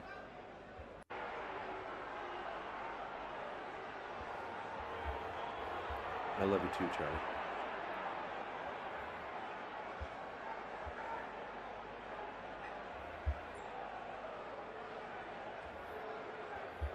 Speaking of fantasy baseball, then I wonder if the shifts on the Dodgers lineup with Sheehan coming back is now like a free agent somebody can pick up on the waiver wire. I've never played fantasy baseball. I play fantasy football, but I'm sure it works very similarly. There's a tip for you if you didn't hear about that today. And if you got Edwin Diaz, you might want to trade him now before the other people in your fantasy league know about it. Or drop him and add Sheehan, because he went to the injured list today. Reportedly neck pain.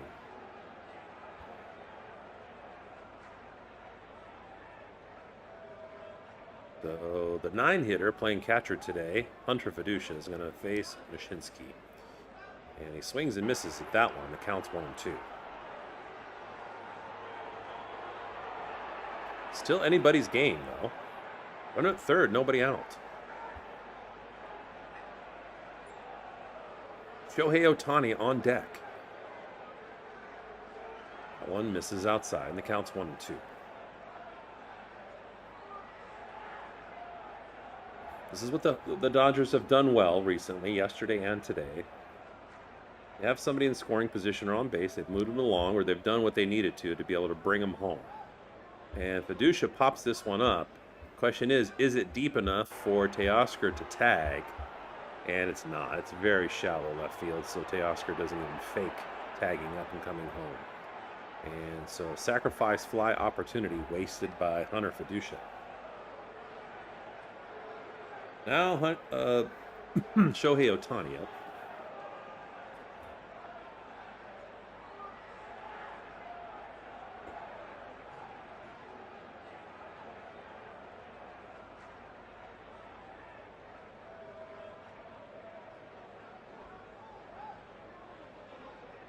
And oh my gosh.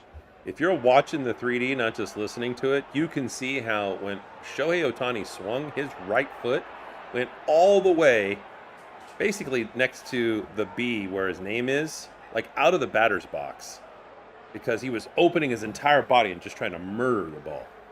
But when you do that, you're not under control. You lose eye contact. And Shohei doesn't need to do that. He's got enough power to be able to hit a home run in any direction without doing that. Looks at the next pitch outside for a ball.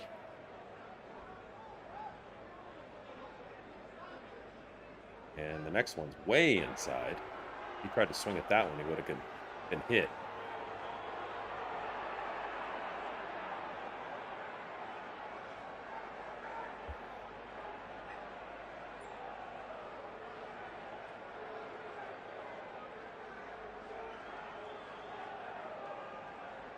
Next pitch. Grounded to second base. Connor Norby just kicks the ball off. It goes to the shortstop, who, instead of throwing first, trying to get Shohei, saw Teoscar Hernandez starting to run home, throws the third, but not in time. Good job, Teo. Good base running. Good job being heads up. And this is what I was talking about with Norby. If Norby doesn't clean it up on defense, not that I care because I'm a Dodgers fan, he is not going to be playing for the Rockies. Because his batting average, I think, is around 200. And I've seen him just in the last 2 days, I think, make 3 errors.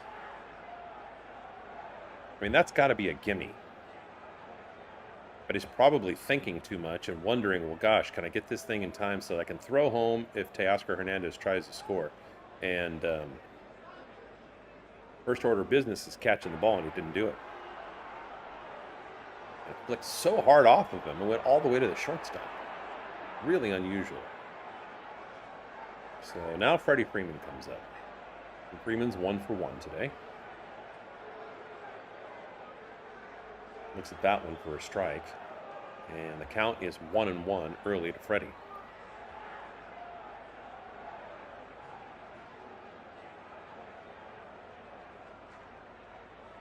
One out. Runners at the corners. And this one is going to be a single to left. And Freddie Freeman with another hit and another RBI today. Time to do the Freddie. Nicely done. And now, with 1 out, the Dodgers score another run. They're up to 7, and they still have runners at first and second.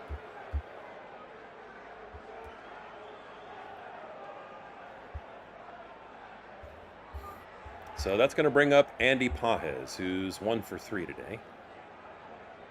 His average has clicked up a little bit the last few days, and now he's at 274.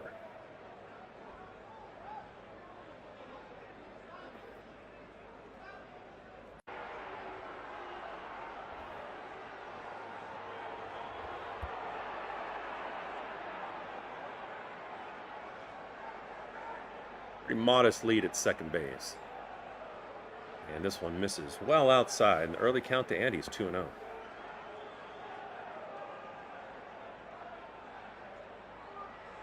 One of the more just straight entertaining games I've seen in a while.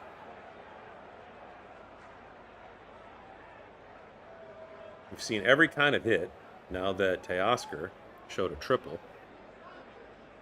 And he looks at that one for a strike.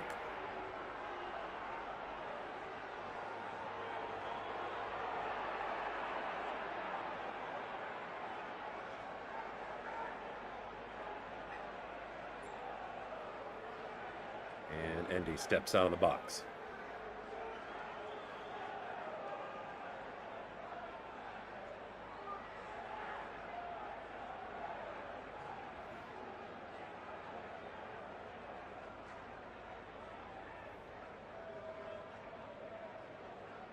Next pitch on the way, and Andy Pages hits a blast, but Rumfield jumps up and catches it.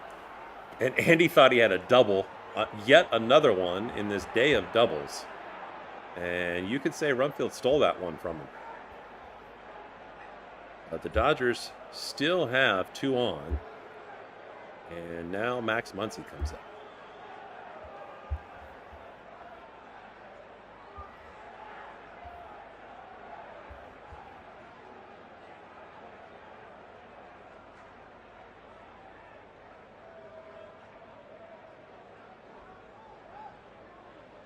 Max looks at a strike to start this at bat. If there's a certain score you want me to show really quickly, right after this this inning and during the change, I have all the scores. We can just do a quick drop down on the game day headline up there. Obviously, getting to the last third of the season, and different people are fans of different teams. I don't expect everybody in here to be a fan of the Dodgers or the Rockies. But even if you are, especially if you're a Dodgers fan, no offense to Rockies fans, I think they're pretty much out of the playoffs. But if you're a Dodgers fan or a fan of another team that's worried about where they stand in relation to other teams, let me know.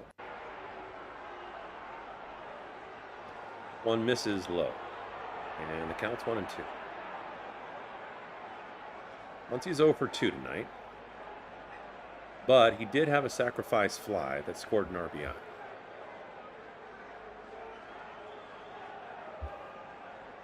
Tomorrow, Roki Sasaki will get the start for the Dodgers.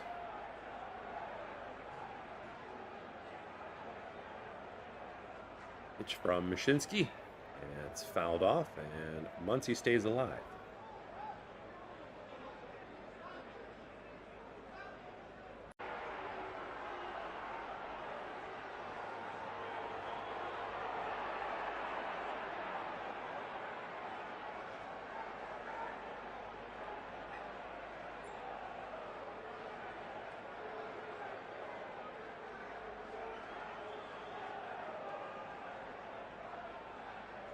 Next pitch misses. And now Muncy's got a 2-2 count.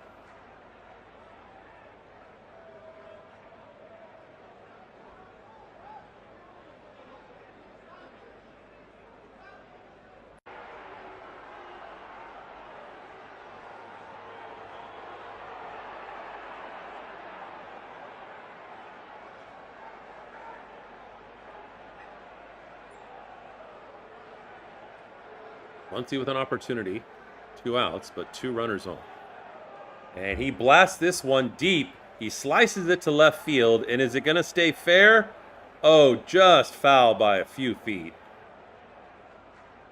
It's probably actually for the best that it was foul, because the left fielder was in good enough position with enough speed to be able to track that down. But exciting nonetheless, in a game of all kinds of excitement. And after all that, the count just remains 2-2.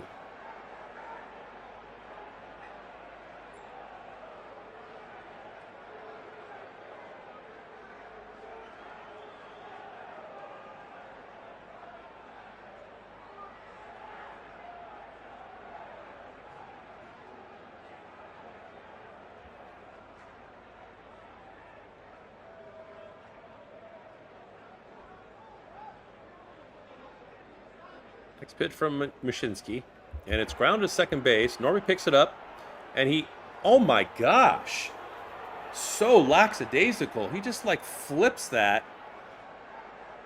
And did Max Muncy beat it out?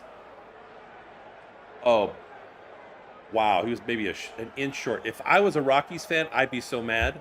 Like, dude, get the ball to first base now. Stop looking cool. But we are through 6, well, the middle of 6. We're going to the bottom of the 6th, and the Dodgers have 7, Rockies 4.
So Jack Dreyer comes in relief for the Dodgers, and he's about to face Connor Norby, who, if I was a Rockies fan, I'd want this guy replaced. If for no other reason, to take a little bit of an attitude shift, because he's not getting it done at second base. And Norby swings at the first pitch and flies out as Teoscar Hernandez runs to his left and runs under it pretty easily. Norby's batting only about 200, 203, I think.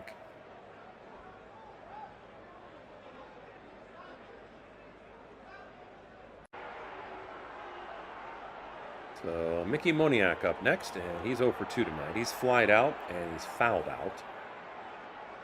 He's batting 263 on the season.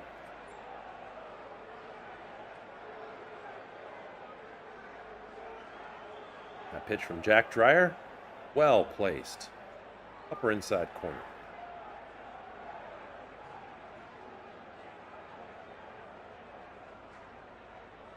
So Eric Lauer leaves after 87 pitches. He gave up 4 runs, which is kind of close to his average. But so, literally like a pitch or two away from that 4-run total being cut in half.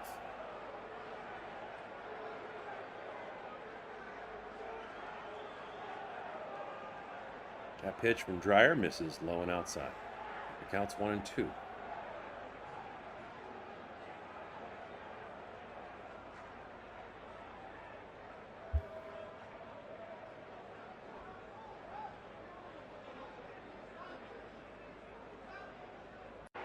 Strike pitch. Swung on and missed by Moniak, and you can see him pulling his head. He's looking over at his own dugout rather than maintaining eye contact with the ball.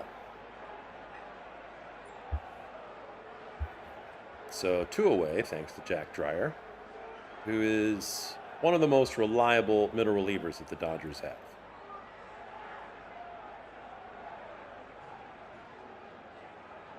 Jordan Beck, the 7-hitter up now. He's 0 for 2 today. And his average is even lower than Norby. He's batting 182.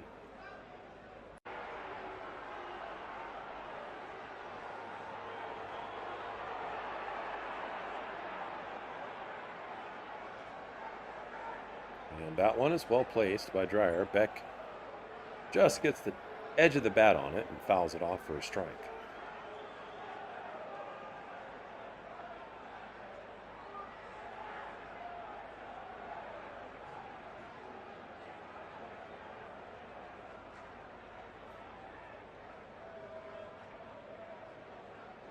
And that one misses. Now the count's 2-1.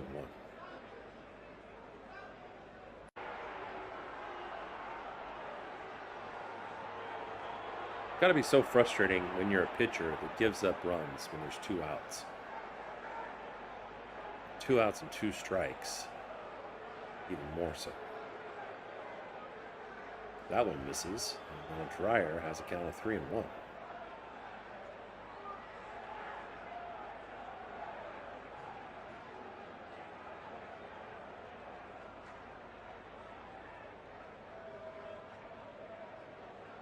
And Dreyer misses low with that one, and it's a walk.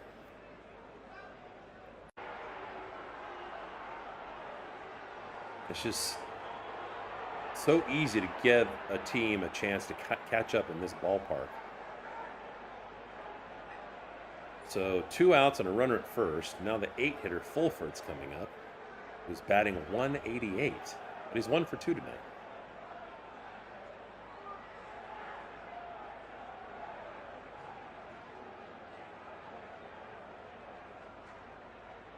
First pitch is in there for a strike, and the count's 0-1.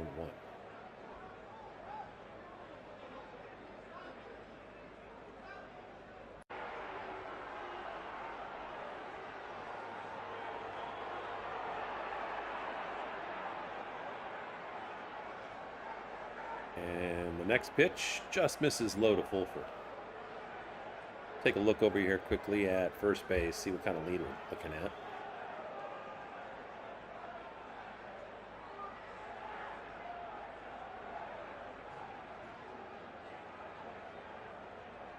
Not much. And he's leaning back. Next pitch is swung on and missed by Fulford.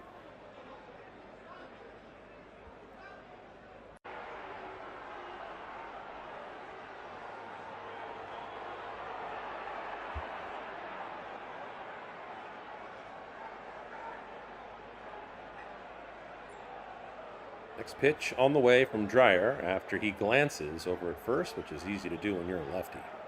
And he gets Fulford swinging. Strike 3. So no runs, no hits, and no errors. 1 walk. And now at the end of 6, it's the Dodgers 7 and the Rockies 4.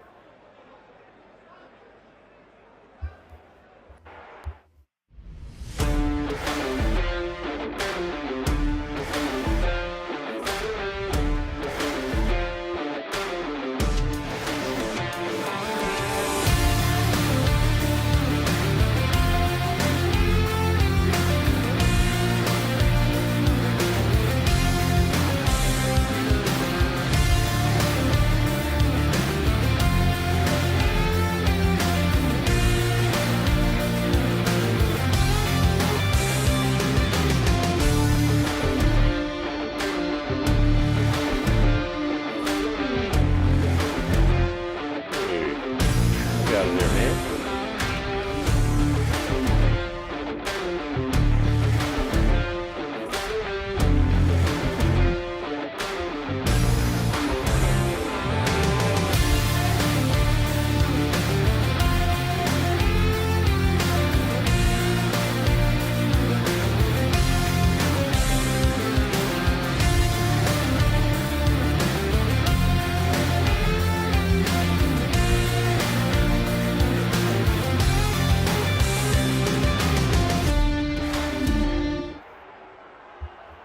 So Jimmy Herget comes in, and he's going to face Mookie Betts.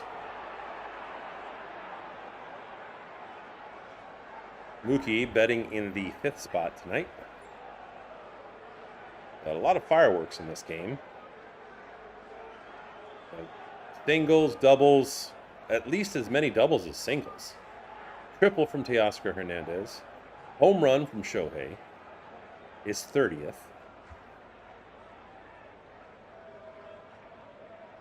Some outstanding defensive plays, some terrible defensive plays, a pickle, I mean, all kinds of stuff.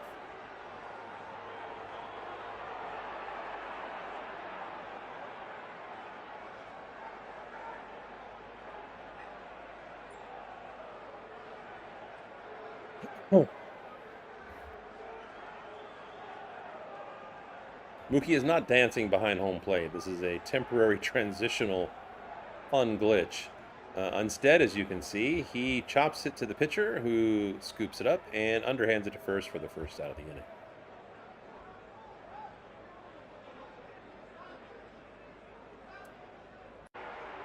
So Herget comes up, puts one away, and keeps the Rockies within striking distance, especially at Coors Field. So much can happen there. With the thin air and the field dimensions, especially in right center, we've seen a lot of balls hit that fence and die. And now Tommy Edman comes up.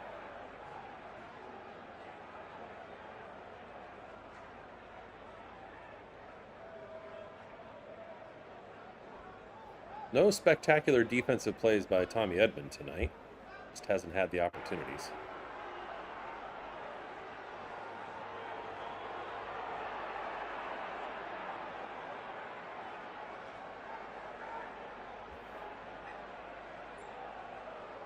And this one is lined to second, and Norby catches it. So well contacted, just in the wrong spot.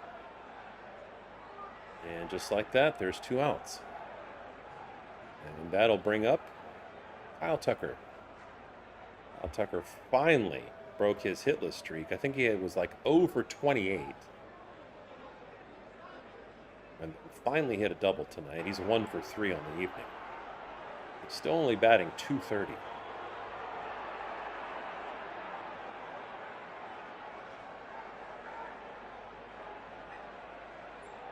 And what's inexplicable is he's worse at home than he is on the road. But who knows when the next time will be that he gets a home hit. But he fouls that back. And the count's 1-1 to Kyle Tucker.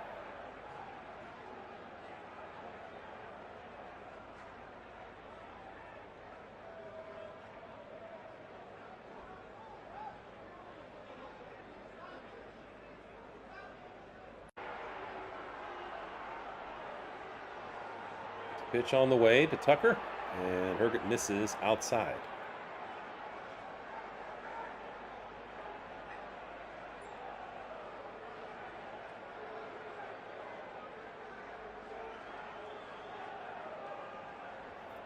And the next pitch, inside, but Tucker makes contact, and he grounds it foul to the first base side.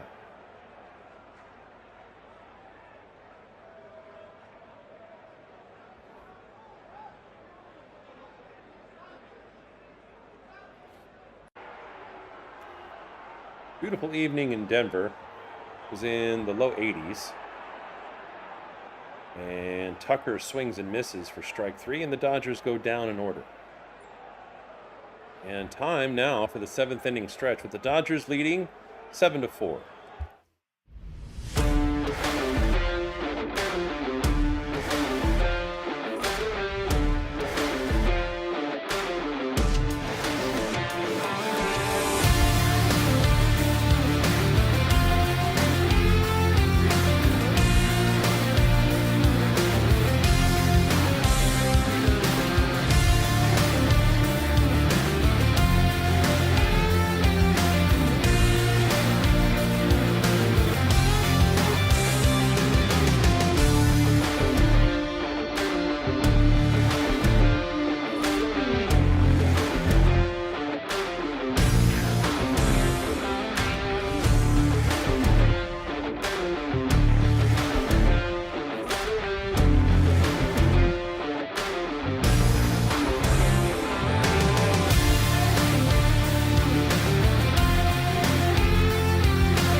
All right, we go to the bottom of the 7th, and Edgardo Enriquez comes in, who's always entertaining. And one of the cool things about the 3D, as you can see as you watch, is it traces the path of the ball in play wherever it goes. You can actually see more than one ball as that one bounces across the screen, get tracked by the 3D when a team's warming up. And so just like earlier tonight, the way that you could really see how speedy Tommy Edman is when he hit that double, you can see how this guy throws fireballs. I mean, guaranteed he's going to throw over 100, and probably more than one ball will hit 103 miles an hour.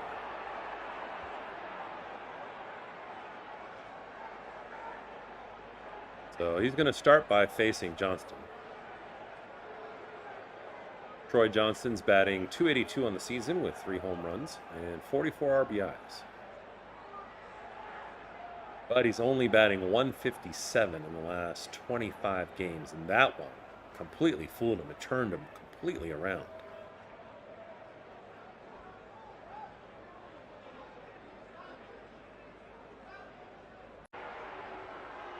So the early count to Johnston is 0-2. He's in a sudden hole. As the Rockies are trying to battle their way back into this one, which they can do. They're in the ballpark to do it. And that one is swung on and missed for strike 3. So an immediate strikeout for Enriquez after he comes in, getting the baton handed to him from Jack Dreyer. And now, I don't know what's going on, but Dave Roberts is talking to the home plate umpire.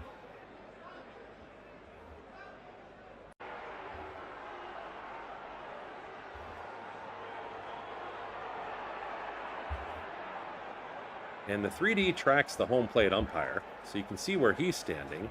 And it looks like he's probably talking to a ghost, but he's not. He's talking to Dave Roberts. And I think what they're doing is they're checking to see whether the Rockies properly substituted.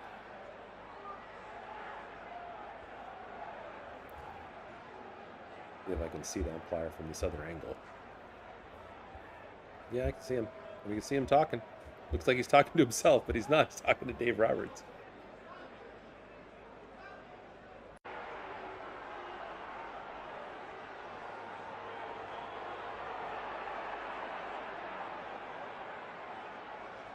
And now Dave Roberts, which you can't see on the 3D, is talking to somebody on the Rockies staff.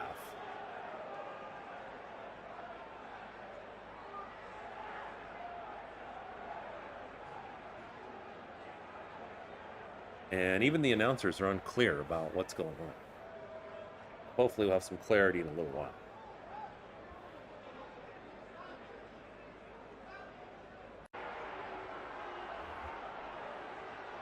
And the early report is that the Dodgers are going to change catchers right now.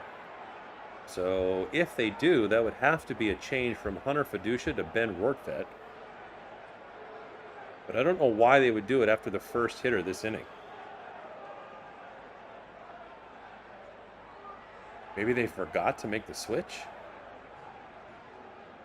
coming into this inning, or wasn't communicated properly.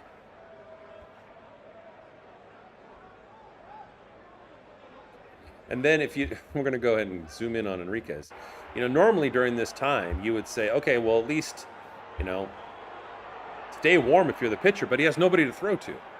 I would say, if I was a coach, I'd say throw over to, Max Muncy or Freddie Freeman. Just kind of keep your arm going. I don't know if you caught this, but when the camera angle was from behind home plate looking at Enriquez, he was winding his arm like this, trying to stay loose. And now the Dodgers send out a coach so that Enriquez can stay warm, and he throws a couple of pitches to the coach. And now Ben Rortvedt comes out. And then the question, of course, is Ben Rortvedt even loose? Doesn't look like he is. So he's just playing catch a little bit with Enriquez, because there's nobody on base. But if somebody gets on base and he hasn't warmed up, if I'm the Rockies, I'm stealing right now. Guy can't throw down a second because he's not sufficiently warm, or at least he's not a threat to throw him out. I'd steal right away.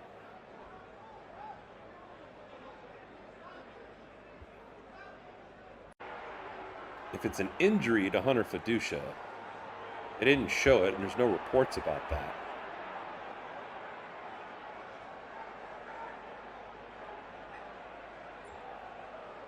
So my layman's guess, with no news one way or another, is that maybe they wanted to switch catchers. I don't know why. Maybe to get another bat a chance to take some cuts late in the game. But that they didn't communicate it in time and make the changeover. Anyway, it looks like we're finally set to restart. And so are the Rockies as they go to the top of the batting order with McCarthy again. Jake McCarthy's 1 for 3 tonight. He singled his very first at bat, stole second on the previous catcher, and scored.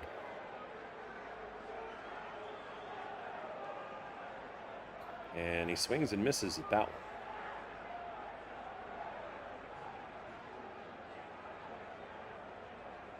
McCarthy's batting .294.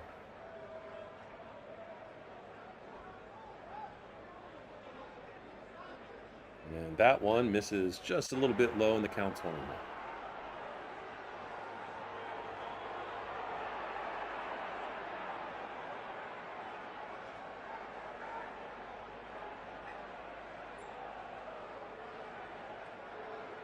And the next pitch, well placed by Enriquez. It's in the upper inside corner, and it jammed up McCarthy, got him to foul it off.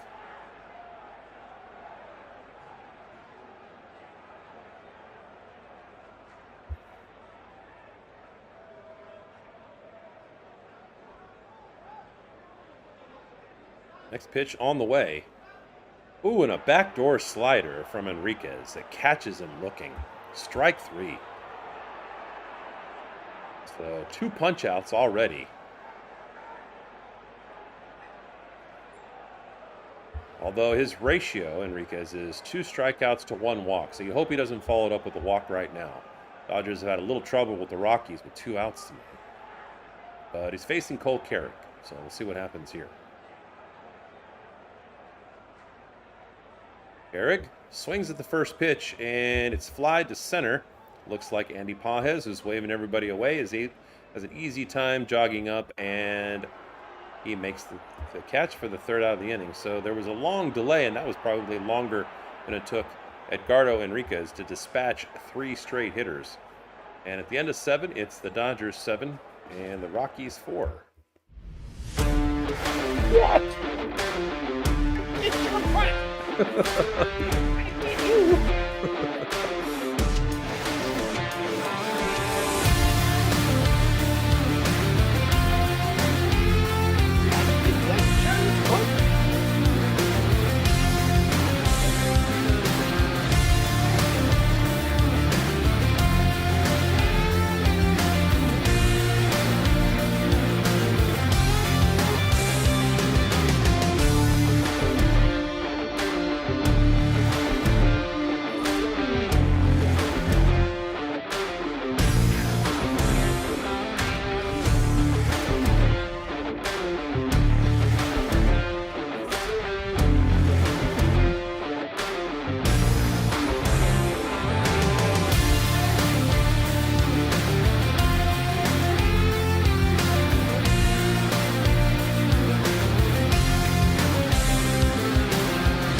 So next on the hot seat for the Colorado Rockies is Agnos, and he's going to face Teoscar Hernandez, who's hit a triple tonight. Zach Agnos has pitched in 31 games. He's got an 0-2 record. 45 strikeouts to 25 walks. And the opponents are batting .282 against him. So an opportunity here for the Dodgers to get a little more breathing room at the top of the 8th.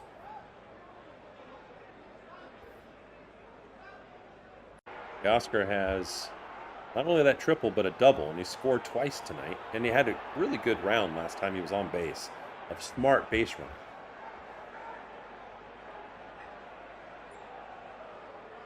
KO is now just a bit over 250, batting .251.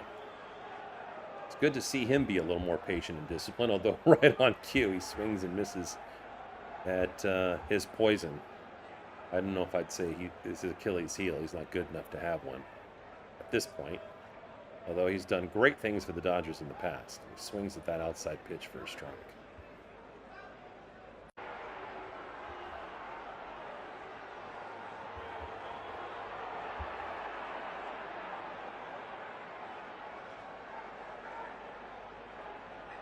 Pitch on the way to Teo, and it's grounded to second. Norby picks it up and throws to first, and kind of a sloppy throw, for crying out loud. Honestly, doesn't matter who I'm rooting for. I want to see good performance. I want to see good execution. Norby's man, I wonder if he's getting a little bit of the yips, as they call it. Steve Sachs had that when he played for the Dodgers, where he got into a mindset after he made some errors where he really, really struggled just making routine throws to first. And he was the second baseman. And Norby's not nearly in that class right now. He's struggling just to do some routine things. So now Ben Rortvedt, who hurriedly came into the game, gets a chance to bat in the 9th position, subbing in for Hunter Fiducia. Rortvedt's only batting .167. He has no home runs this season, 1 RBI. Looks at that pitch outside. Next up is Shohei Ohtani.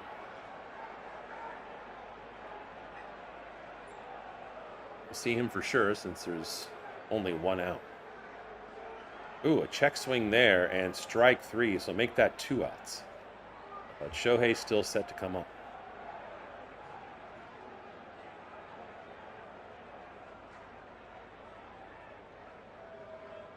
Shohei's 1 for 4 tonight.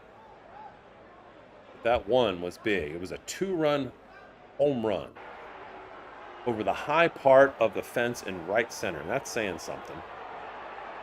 Almost the exact same spot that he hit that home run last night. This one was a little bit deeper. That was the first pitch off. But he hit back-to-back home runs last night. The first one was over the wall to left center. Pitch. Just a little high, and Shohei's able to check up. Count is 1-1.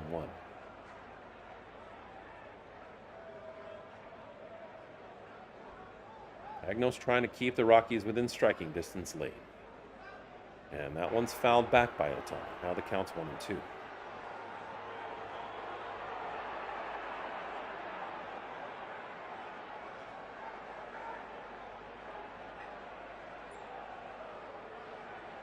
Agno's back in college at East Carolina University. Was a closer. It's low.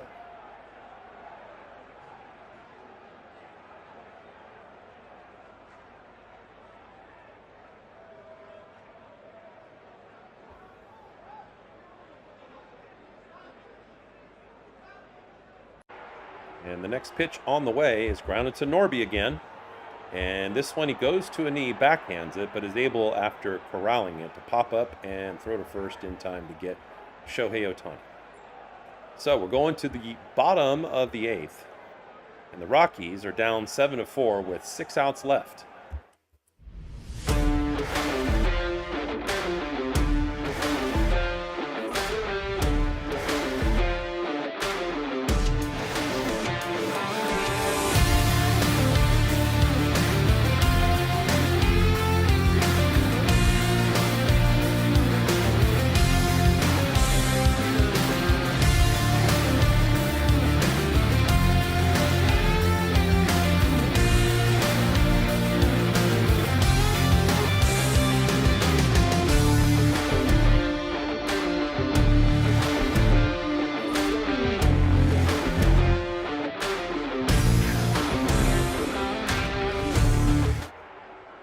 So Evan Phillips gets the baton next on the mound for the Dodgers, ready to face Willie Castro, who's had a nice night.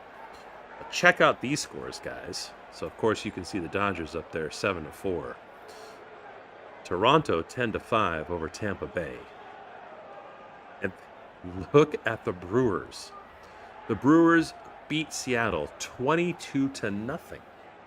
Makes me feel just a little bit better. The Dodgers homestand against the Brewers, where they were within striking distance, but they lost 3 of 4. 22-0. That's insane. I don't know when the last time was in Major League history where somebody shut another team out and had a win by that margin. That is absolutely crazy.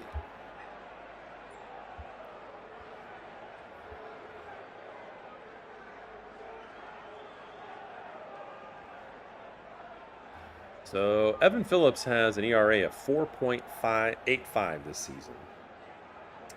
Got 13 strikeouts to his name, 3 walks. That's a good ratio, but he's given up 4 home runs.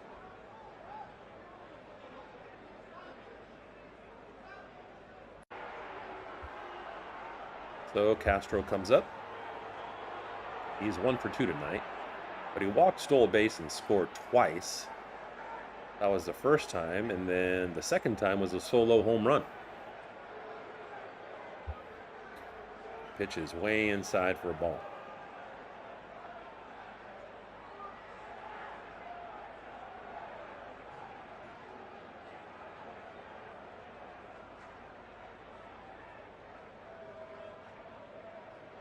Next pitch from Phillips. Inside again, and the count's 2-0.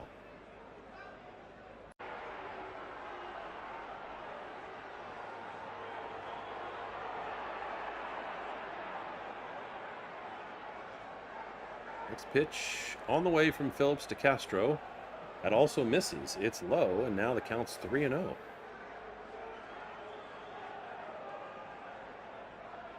So Castro either looking to take the next pitch, try to get on base and use his legs to his advantage, or looking for the best pitch he can. That was actually a really good pitch, so he's obviously taking there and forcing Phillips to throw a strike.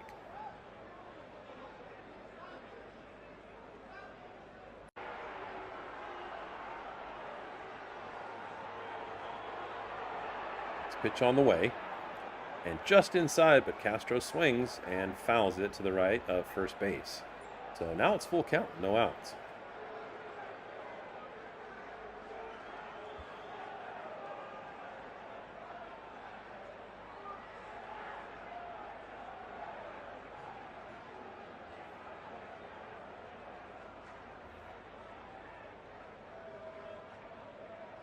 Phillips set to deliver the full count pitch. That one is way outside, and he walks Castro. And if I'm Castro and I'm the Rockies, I know, 6 outs is more valuable than trying to steal a base usually. But if you have a scouting report on Ben Rortvedt, you can steal and have a really good chance of being in scoring position right now. Rumfield comes up. See what this lead looks like. It's not very big over there. And this one is swung on the very first pitch by Rumfield, and it drops in there for a base hit.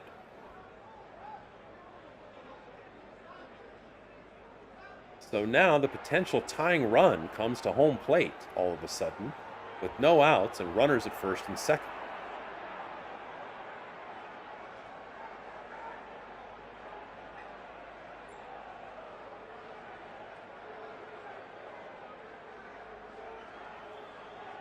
So Zach Veen's going to get in as a pinch hitter. And in 5 games, he's 4 for 14 this year.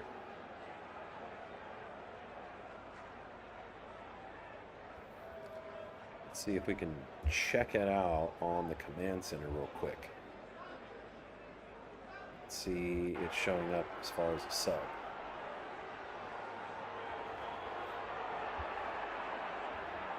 Let's see here. I feel like Veen... Wait, 6. Oh, he's hit 2 home runs.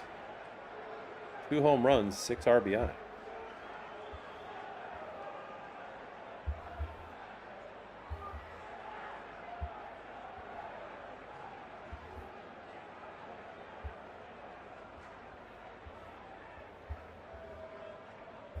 And Tanner Scott is warming up in the bullpen for the Dodgers. They do not want this one to slip away all of a sudden.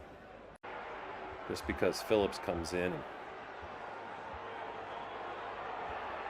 throws it in the trash. Worked way too hard to try to build some momentum back. Not just in this game, but since they faced the Brewers. It won 22-0 today.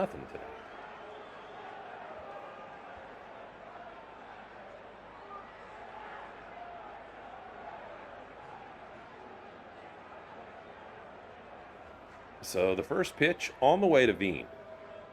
And he lines it over the jumping Freddie Freeman. They're going to wave Castro around from second. He'll score no problem, and the ball gets thrown from Tucker to second base. And just like that, the score is 7-5, and there's still no outs.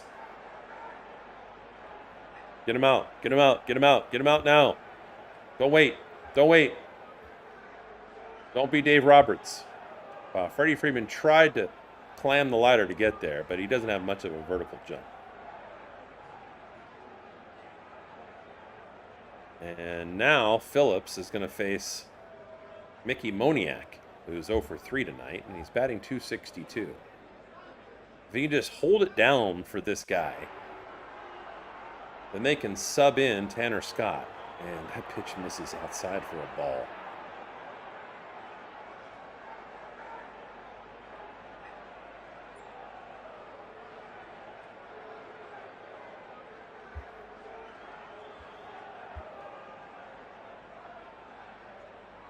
And this pitch is fly to left. Teoscar Hernandez is running underneath it. It looks like he's going to be okay. Don't know if the hitter's going to, the runner at second base is going to try to tag. He doesn't, but Teoscar almost got fooled by that. I don't know if you could see it from the back end of the 3D, but he ended up turning his glove over and catching it kind of like a basket style and almost dropped it. Jeez Louise.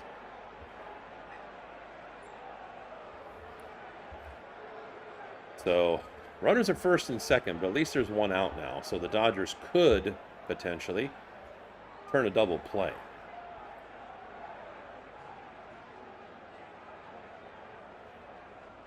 Probably heard in my voice. A little bit of a stress level. Adele Amador is going to come up now.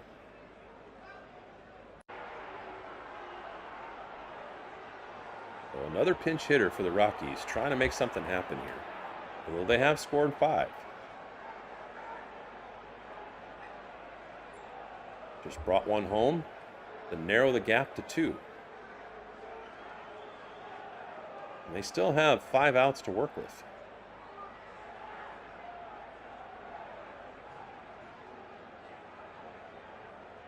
So Amador is a lefty. Looks at that pitch. Inside for ball 1.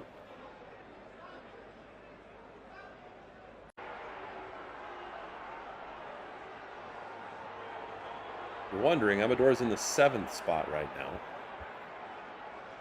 And he fouls that one back. Counts 1-1. What I'm not comfortable with is the number of fly balls these guys are hitting off of Phillips. That one's flied back. It's not a fly ball in play. And the previous one was fly to left.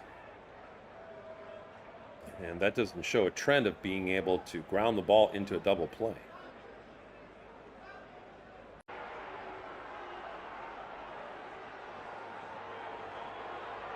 This inning of trouble for the Dodgers started with a walk, as many innings of trouble start with.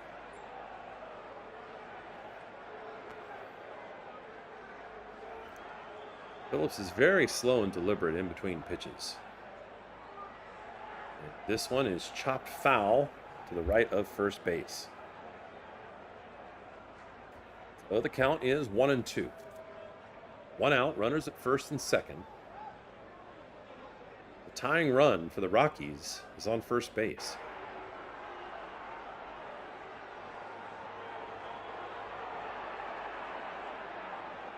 Very exciting game tonight. Just a whole variety of plays, offensively and defensively. And that one is well high for a ball. Now the count's even at 2-2.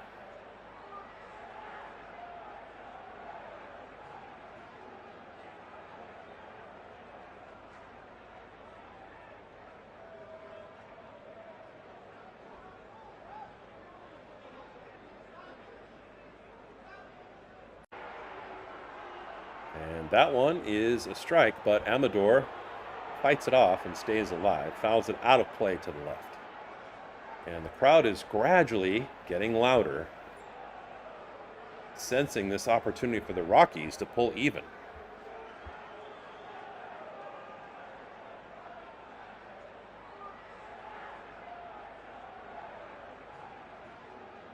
This one is swung on and strike 3. A hugely needed strikeout for Phillips and the Dodgers. And pull him now. Please, Dave Roberts. Don't wait. Don't wait. Please. Oh, and it looks like he is. Thank you, Dave Roberts. Boy. Okay, so Tanner Scott, bring him in. Yes, thank you very much.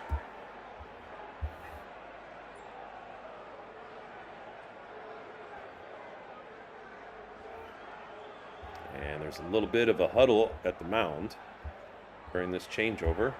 Sometimes, if we're really fortunate, we'll see a little bit of a slam dance session starting. Although the Dodgers, with a lot of bodies, have potential for that. But they seem pretty tame right now. Oh, looks like somebody just got it started. Do that right shoulder forward.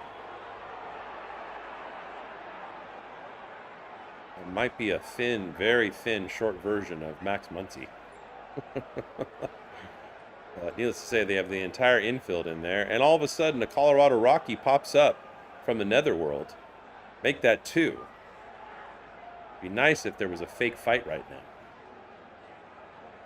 But apparently that's not in the cards. Oh, slight challenge. And the umpire is going to break it up. All right, fine. No glitchy dancing for us. But it is confirmed that Tanner Scott's going to come in.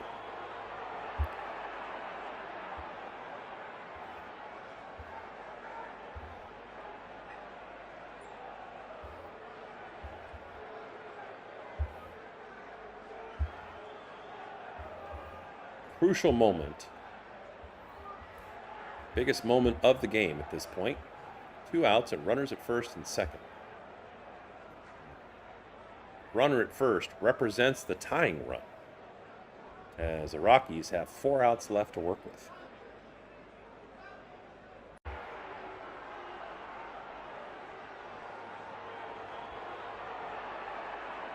So Tanner Scott's opponents are batting 195 against him this season. In 49 innings, he has an ERA of 2.2. This is exactly the guy I'd want to see come in at this situation.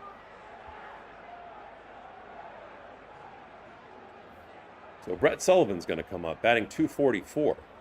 He has 7 home runs, 27 RBI on the season.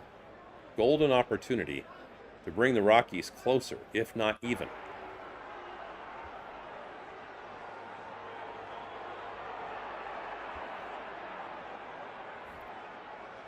First pitch on the way from Scott after he glances at second base is in there for a strike to Sullivan.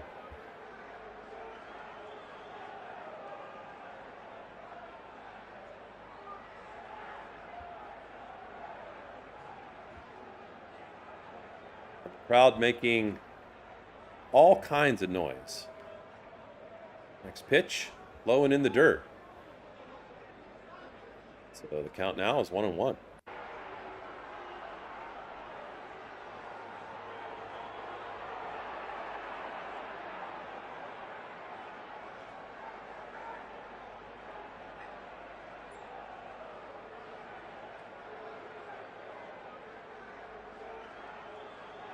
Next pitch. Well placed, just inside and low, but enough where Sullivan was tempted to swing. And he does and fouls it off. The count's 1-2. Rockies threatening.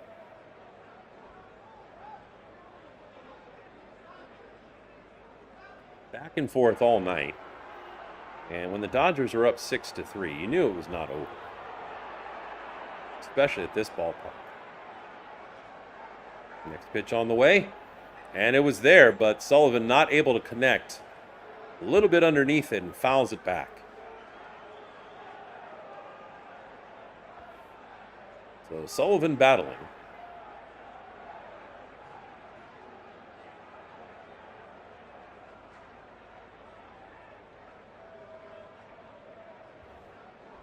Next pitch. Lower edge of the strike zone, and Sullivan fouls that one off. So the count's still 1-2. 2 outs, runners at first and second. And you can see that in the command center up top.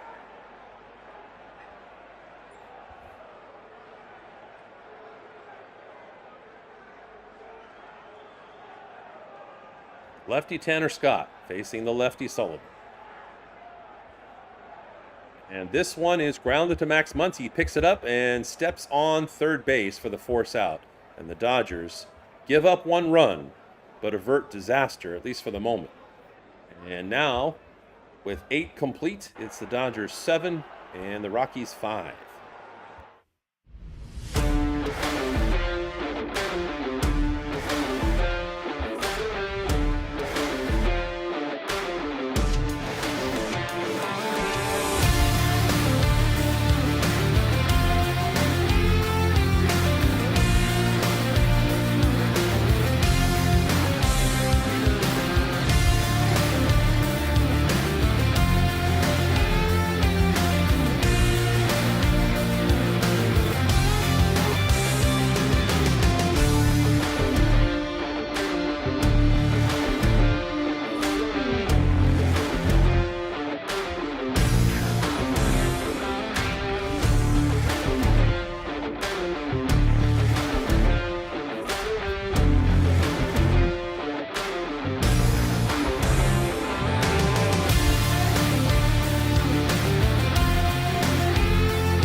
right, so it's close, and Jordan Romano is coming in.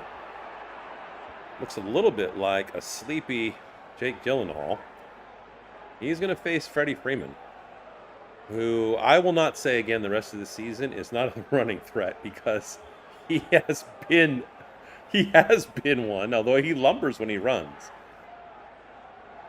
He had a hit and run where he went from first to third earlier tonight when Andy Pages was able to put the ball in play.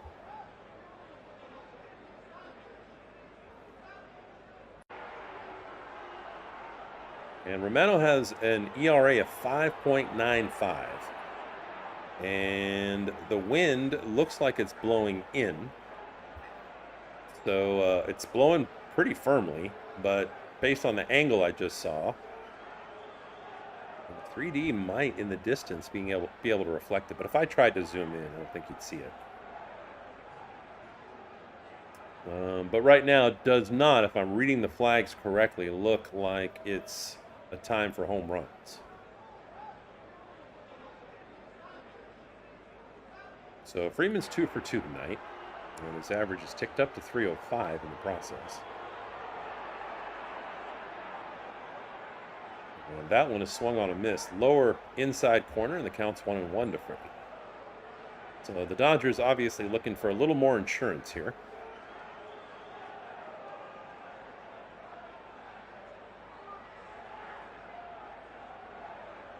And he looks at that one right in there for a strike, and he kind of slumps back just a little bit and goes, yeah, I probably could have attacked that one.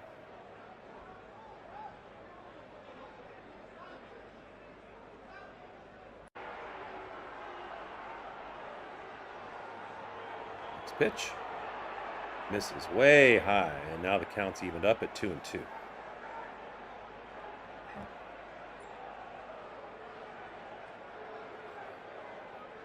So as this game hopefully winds down, the Dodgers have shown 2 straight games where they've been very efficient at the plate. They've been patient, they've been disciplined, and they have good timely hitting with smart base running, the way that you would expect a former World Championship team to be able to execute. And this one is flied high. A little bit of a hesitation, but they come up and make the catch for the first out of the inning. And now Andy Pages up, who switched, as they do sometimes, spots in the order with Freddie Freeman. Most of the time this season, Pages has been second and Freddie's been third. Last couple of games they've switched, and that's helped. I mean, you would say because they've scored 7 runs tonight, 11 yesterday. It's got to be one thing that's helped.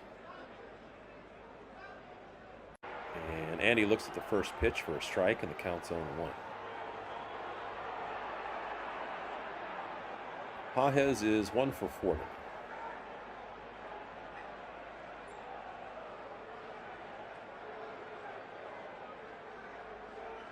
Next pitch.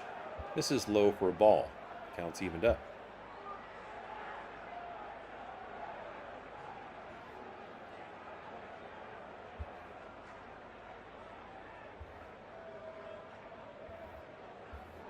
After the deep bend down, the next pitch from Romano misses inside, and the count's 2-1.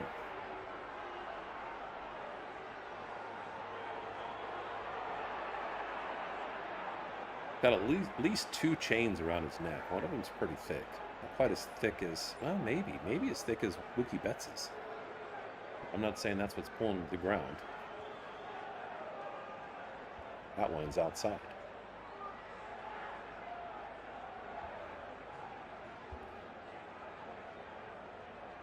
One out after Freddie Freeman flied out. And this pitch is fouled off. It was in there for a strike. The count's full.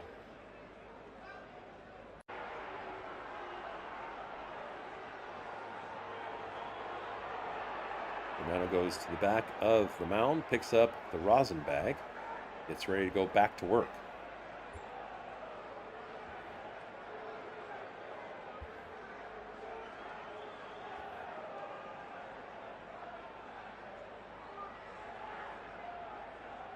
Next pitch to Pages. And it's line to left. Veen's coming up, and he makes the catch for the second out of the inning. So now Max Muncy up, who's usually better later in games. I don't know why. Tonight he's 0 for 3, although he did sacrifice using a fly ball to bring home an RBI. And needless to say, right now, with only a 2-run lead, every one of those runs was important. Lots of fireworks tonight, though. Lots of back and forth. Shohei Ohtani with another home run. Towering shot over the high part of the fence in right center. And the Dodgers, I think, will send Tanner Scott out for the end of this after finishing up the last inning. Retired the one batter that he faced. And this one is poked into left field by Max Muncy. Outstanding job, and he does it once again late in the game. Has an important hit. No big fireworks on that one. Usually turns on balls and hits them to right. So, of course, everybody shifted over to the right. And in this case, he's patient, and the veteran is disciplined as he goes the other way with it. Now Mookie Betts is coming up in the 5th spot tonight. He's 0 for 4.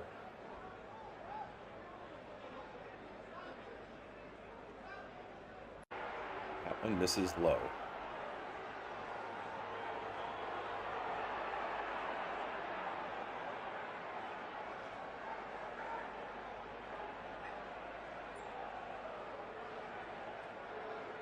The next pitch on the way from Romano to Betts. This one is flied very high. Going back at shortstop is Carrick. And he's kind of weaving back and forth, and I think it's because of the wind. It's not the lights. But he's able to make the catch nonetheless. And so now we go to the bottom of the 9th, and the Rockies are down to their last 3 outs. They are definitely not put to bed yet. Dodgers leading 7-5.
All right, Tanner Scott does go back out, looking to close this one out.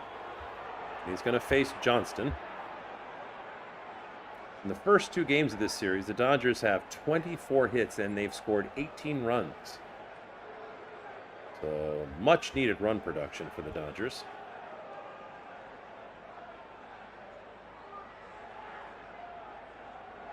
Troy Johnston is 0 for 1 tonight. He struck out his first time. And he's batting .281 on the season.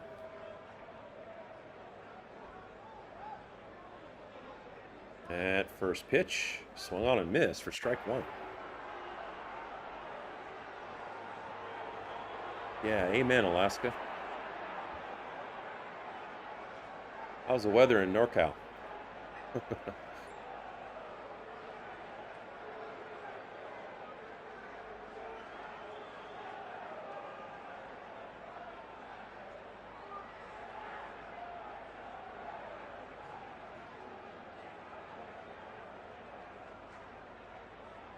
One is swung on and missed. So the count's 0-2. Dodgers on the verge of their 76th win.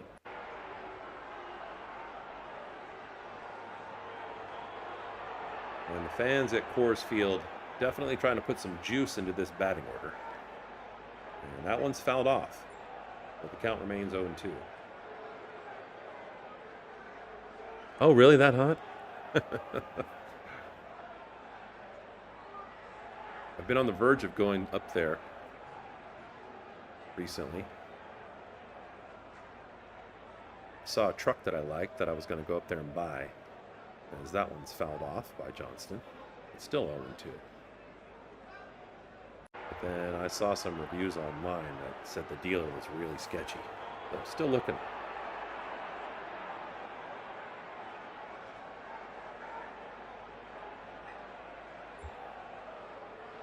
Tanner Scott just misses low. And now the count's 1-2. So Johnston being stingy.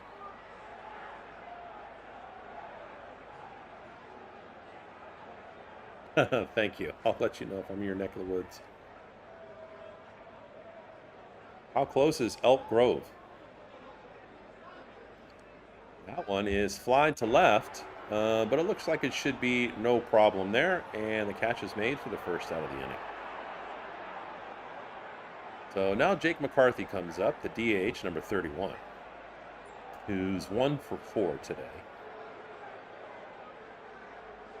And he's got speed, too. We saw that in the first inning when he got on and stole second. Hunter Fiducia didn't even try to throw down to second. So if McCarthy gets on, I mean, that's trouble.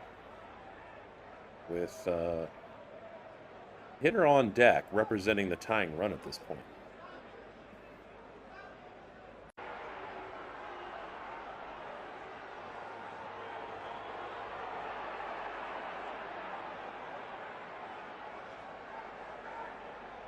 Pitch from Scott to McCarthy, and McCarthy drills it to right, and it's going to roll all the way to the fence. McCarthy's going to be able to go into second, at least standing up, and he rounds second, decides to stay there. Boy, when that ball hits the fence, I've seen now why this is such a great hitter's park, because not only the dimensions and the thin air, but that wall, for some reason, when the ball hits the wall, it dies. And if you're an outfielder, you have a lot of work to do. And I've seen this on both sides tonight. You got to run far if it hits the wall because it's not going to bounce back and carry him back to you. So now Cole Carrick comes up, who's 1 for 4 tonight. The Dodgers just holding on. But I would not make a pitching change.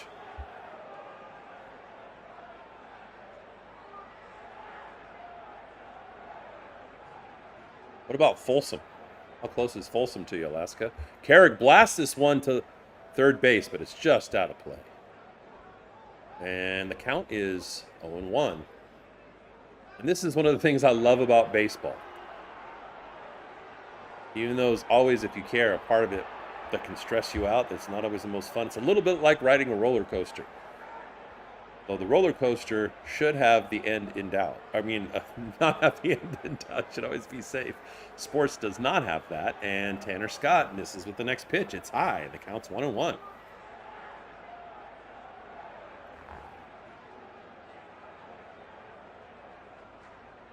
Baseball is just, it's not even playoff baseball. And this is not against a team that's a contender, but it's just unique when it comes to tension and suspense. As Tanner Scott gets Carrick to swing at that one, and the count's 1-2.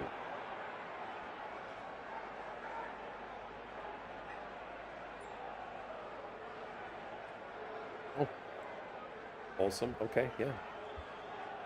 There's a few places up there, for whatever reason, in SoCal, harder to find the trucks that I'm looking for. That one's fouled back, and the count's still 1-2. Dodgers hanging on. Runner at second, 1 out. Speedy runner at that. I mean, if Carrick gets a base hit, McCarthy's home. I don't think anybody's throwing him out, unless it's just in the perfect spot. That one misses inside. Now the count's 2-2. And oh man, cheese o' peas, as they say. And the Bugles blaring charge at Coors Field. And that one, well placed. but also well contacted by Cole Carrick to stay alive.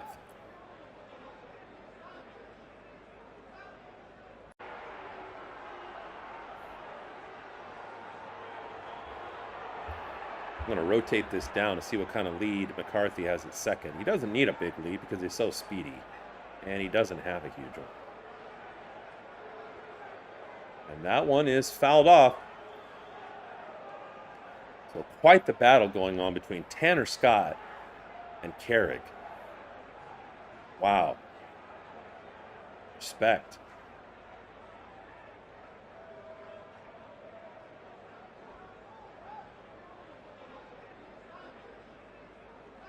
And the next pitch, held off. So 9 pitches at this one at bat. And both of these guys know that this is probably going to decide the game as much as anything.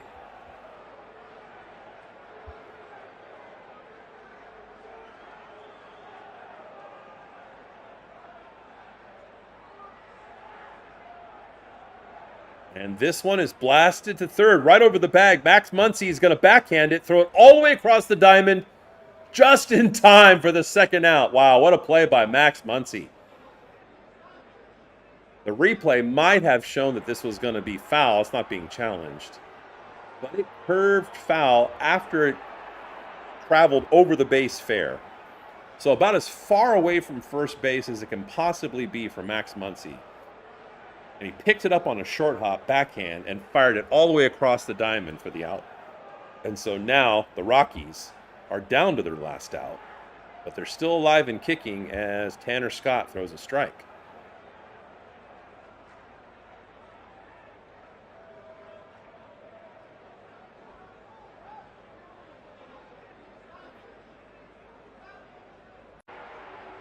Two outs, runner at second. And this one is grounded into the hole, into left field. McCarthy's going to score. No question, he's going to score. And he does, standing up. No play at home. And now the score is 7-6. So that was just a clean base hit. The speedy McCarthy gets home no problem, just the way that we thought he would. And we're going to have a meeting of the minds at the mound. That's some alliteration for you. With 2 outs and a runner at first. But I think you leave Tanner Scott in there. I mean, I don't know that you have anybody else that you can trust more than Tanner Scott. What I don't know is if the next batter is a lefty or a righty. Oh, it looks like a lefty, so that's good. Lefty on lefty. And the Dodgers clinging to a 1-run lead.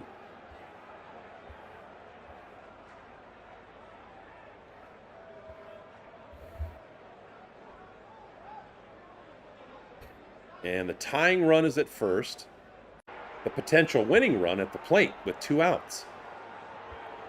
Respect the Rockies for battling back and playing the whole game. But it's Rumsfeld. And he's 2 for 4 tonight. He's batting .293. Everybody on their feet at Coors Field, looking for a win that are few and far between here.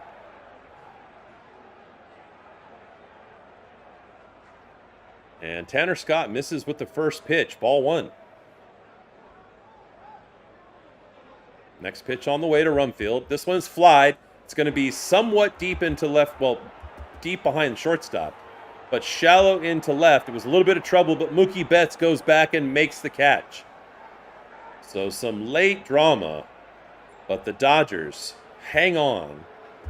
And for a change, I actually agree with Dave Roberts' pitching choices, and the Dodgers hold on. But that was an exciting game from start to finish, no question about that. And so you can see here with our post-game look, with Charlie waving goodbye before we go away for tonight, that, boy, there were a lot of fireworks. Definitely on the offensive end. As you can see, both teams had 10 hits. The final score, 7-6. The Rockies had 2 errors. The Dodgers have, the last few games, been playing clean defense again. And really, the headline of the night was the fact that, in addition to that really steady offensive production, the Dodgers had a pretty solid start from Eric Lauer. I'm sure he's probably a little bit disappointed because over the course of 5 innings, he gave up 4 runs. And he had a couple of pitches in 2-out situations where he gave up what he probably didn't have to, and he could have made it a situation where the relievers that came in and started to hand the baton off to each other on the Dodgers staff didn't have nearly as much of a challenge keeping the Rockies at bay. But regardless, it's a win for the Dodgers. And it was kind of a wild night in baseball, not just because of that and what also happened on the defensive end, but because a notable thing that happened was the Milwaukee Brewers, who beat the Dodgers 3 games out of 4 in this last homestand before the Dodgers came up to Denver, in close games, completely obliterated the Seattle Mariners. They beat them 22-0. So we're getting to the point now where we can feel the playoffs around the corner. And the Dodgers get the job done tonight. Tomorrow, Roki Sasaki is going to take the mound for them. And he's done a solid job the last few outings. And that's one of the things that's been really good to see the last few weeks. Not just Roki Sasaki performing well, but also the Dodgers starting staff starting to go deeper and deeper into games the way that they need to. Hopefully now the batters are clicking and coordinating the way that they need to. We actually saw over the last 2 days now better discipline and plate patience, but also some hit and run plays. One notably involving Freddie Freeman tonight. He had one last night as well. So the Dodgers playing pretty complete baseball at a time where, of course, when they get closer and closer to the playoffs, it's that much more important. So we'll see what happens tomorrow before the Dodgers get a day off on Thursday, with Roki Sasaki taking the mound and the Dodgers pitching staff starting to have a little bit of a logjam, which is a pleasant thing. If you didn't catch it earlier tonight, a couple of things on that front. One is that it sounds like Shohei Ohtani is slowly working back to a spot where he'll be able to join the starting rotation. Also, Edwin Diaz, the closer who has blown a few saves recently, put on the injured list. And so now we don't know when we're going to hear from him. But that means Sheehan now can come back from AAA. He was activated and rejoined the Dodgers from Oklahoma City today. And so there's going to be a little bit of a shuffling of the deck. But it's good to see that the Dodgers are back on the winning track. And it was good to see everybody that joined us tonight. So thank you again from LA Press Box. We'll see you again tomorrow from Coors Field.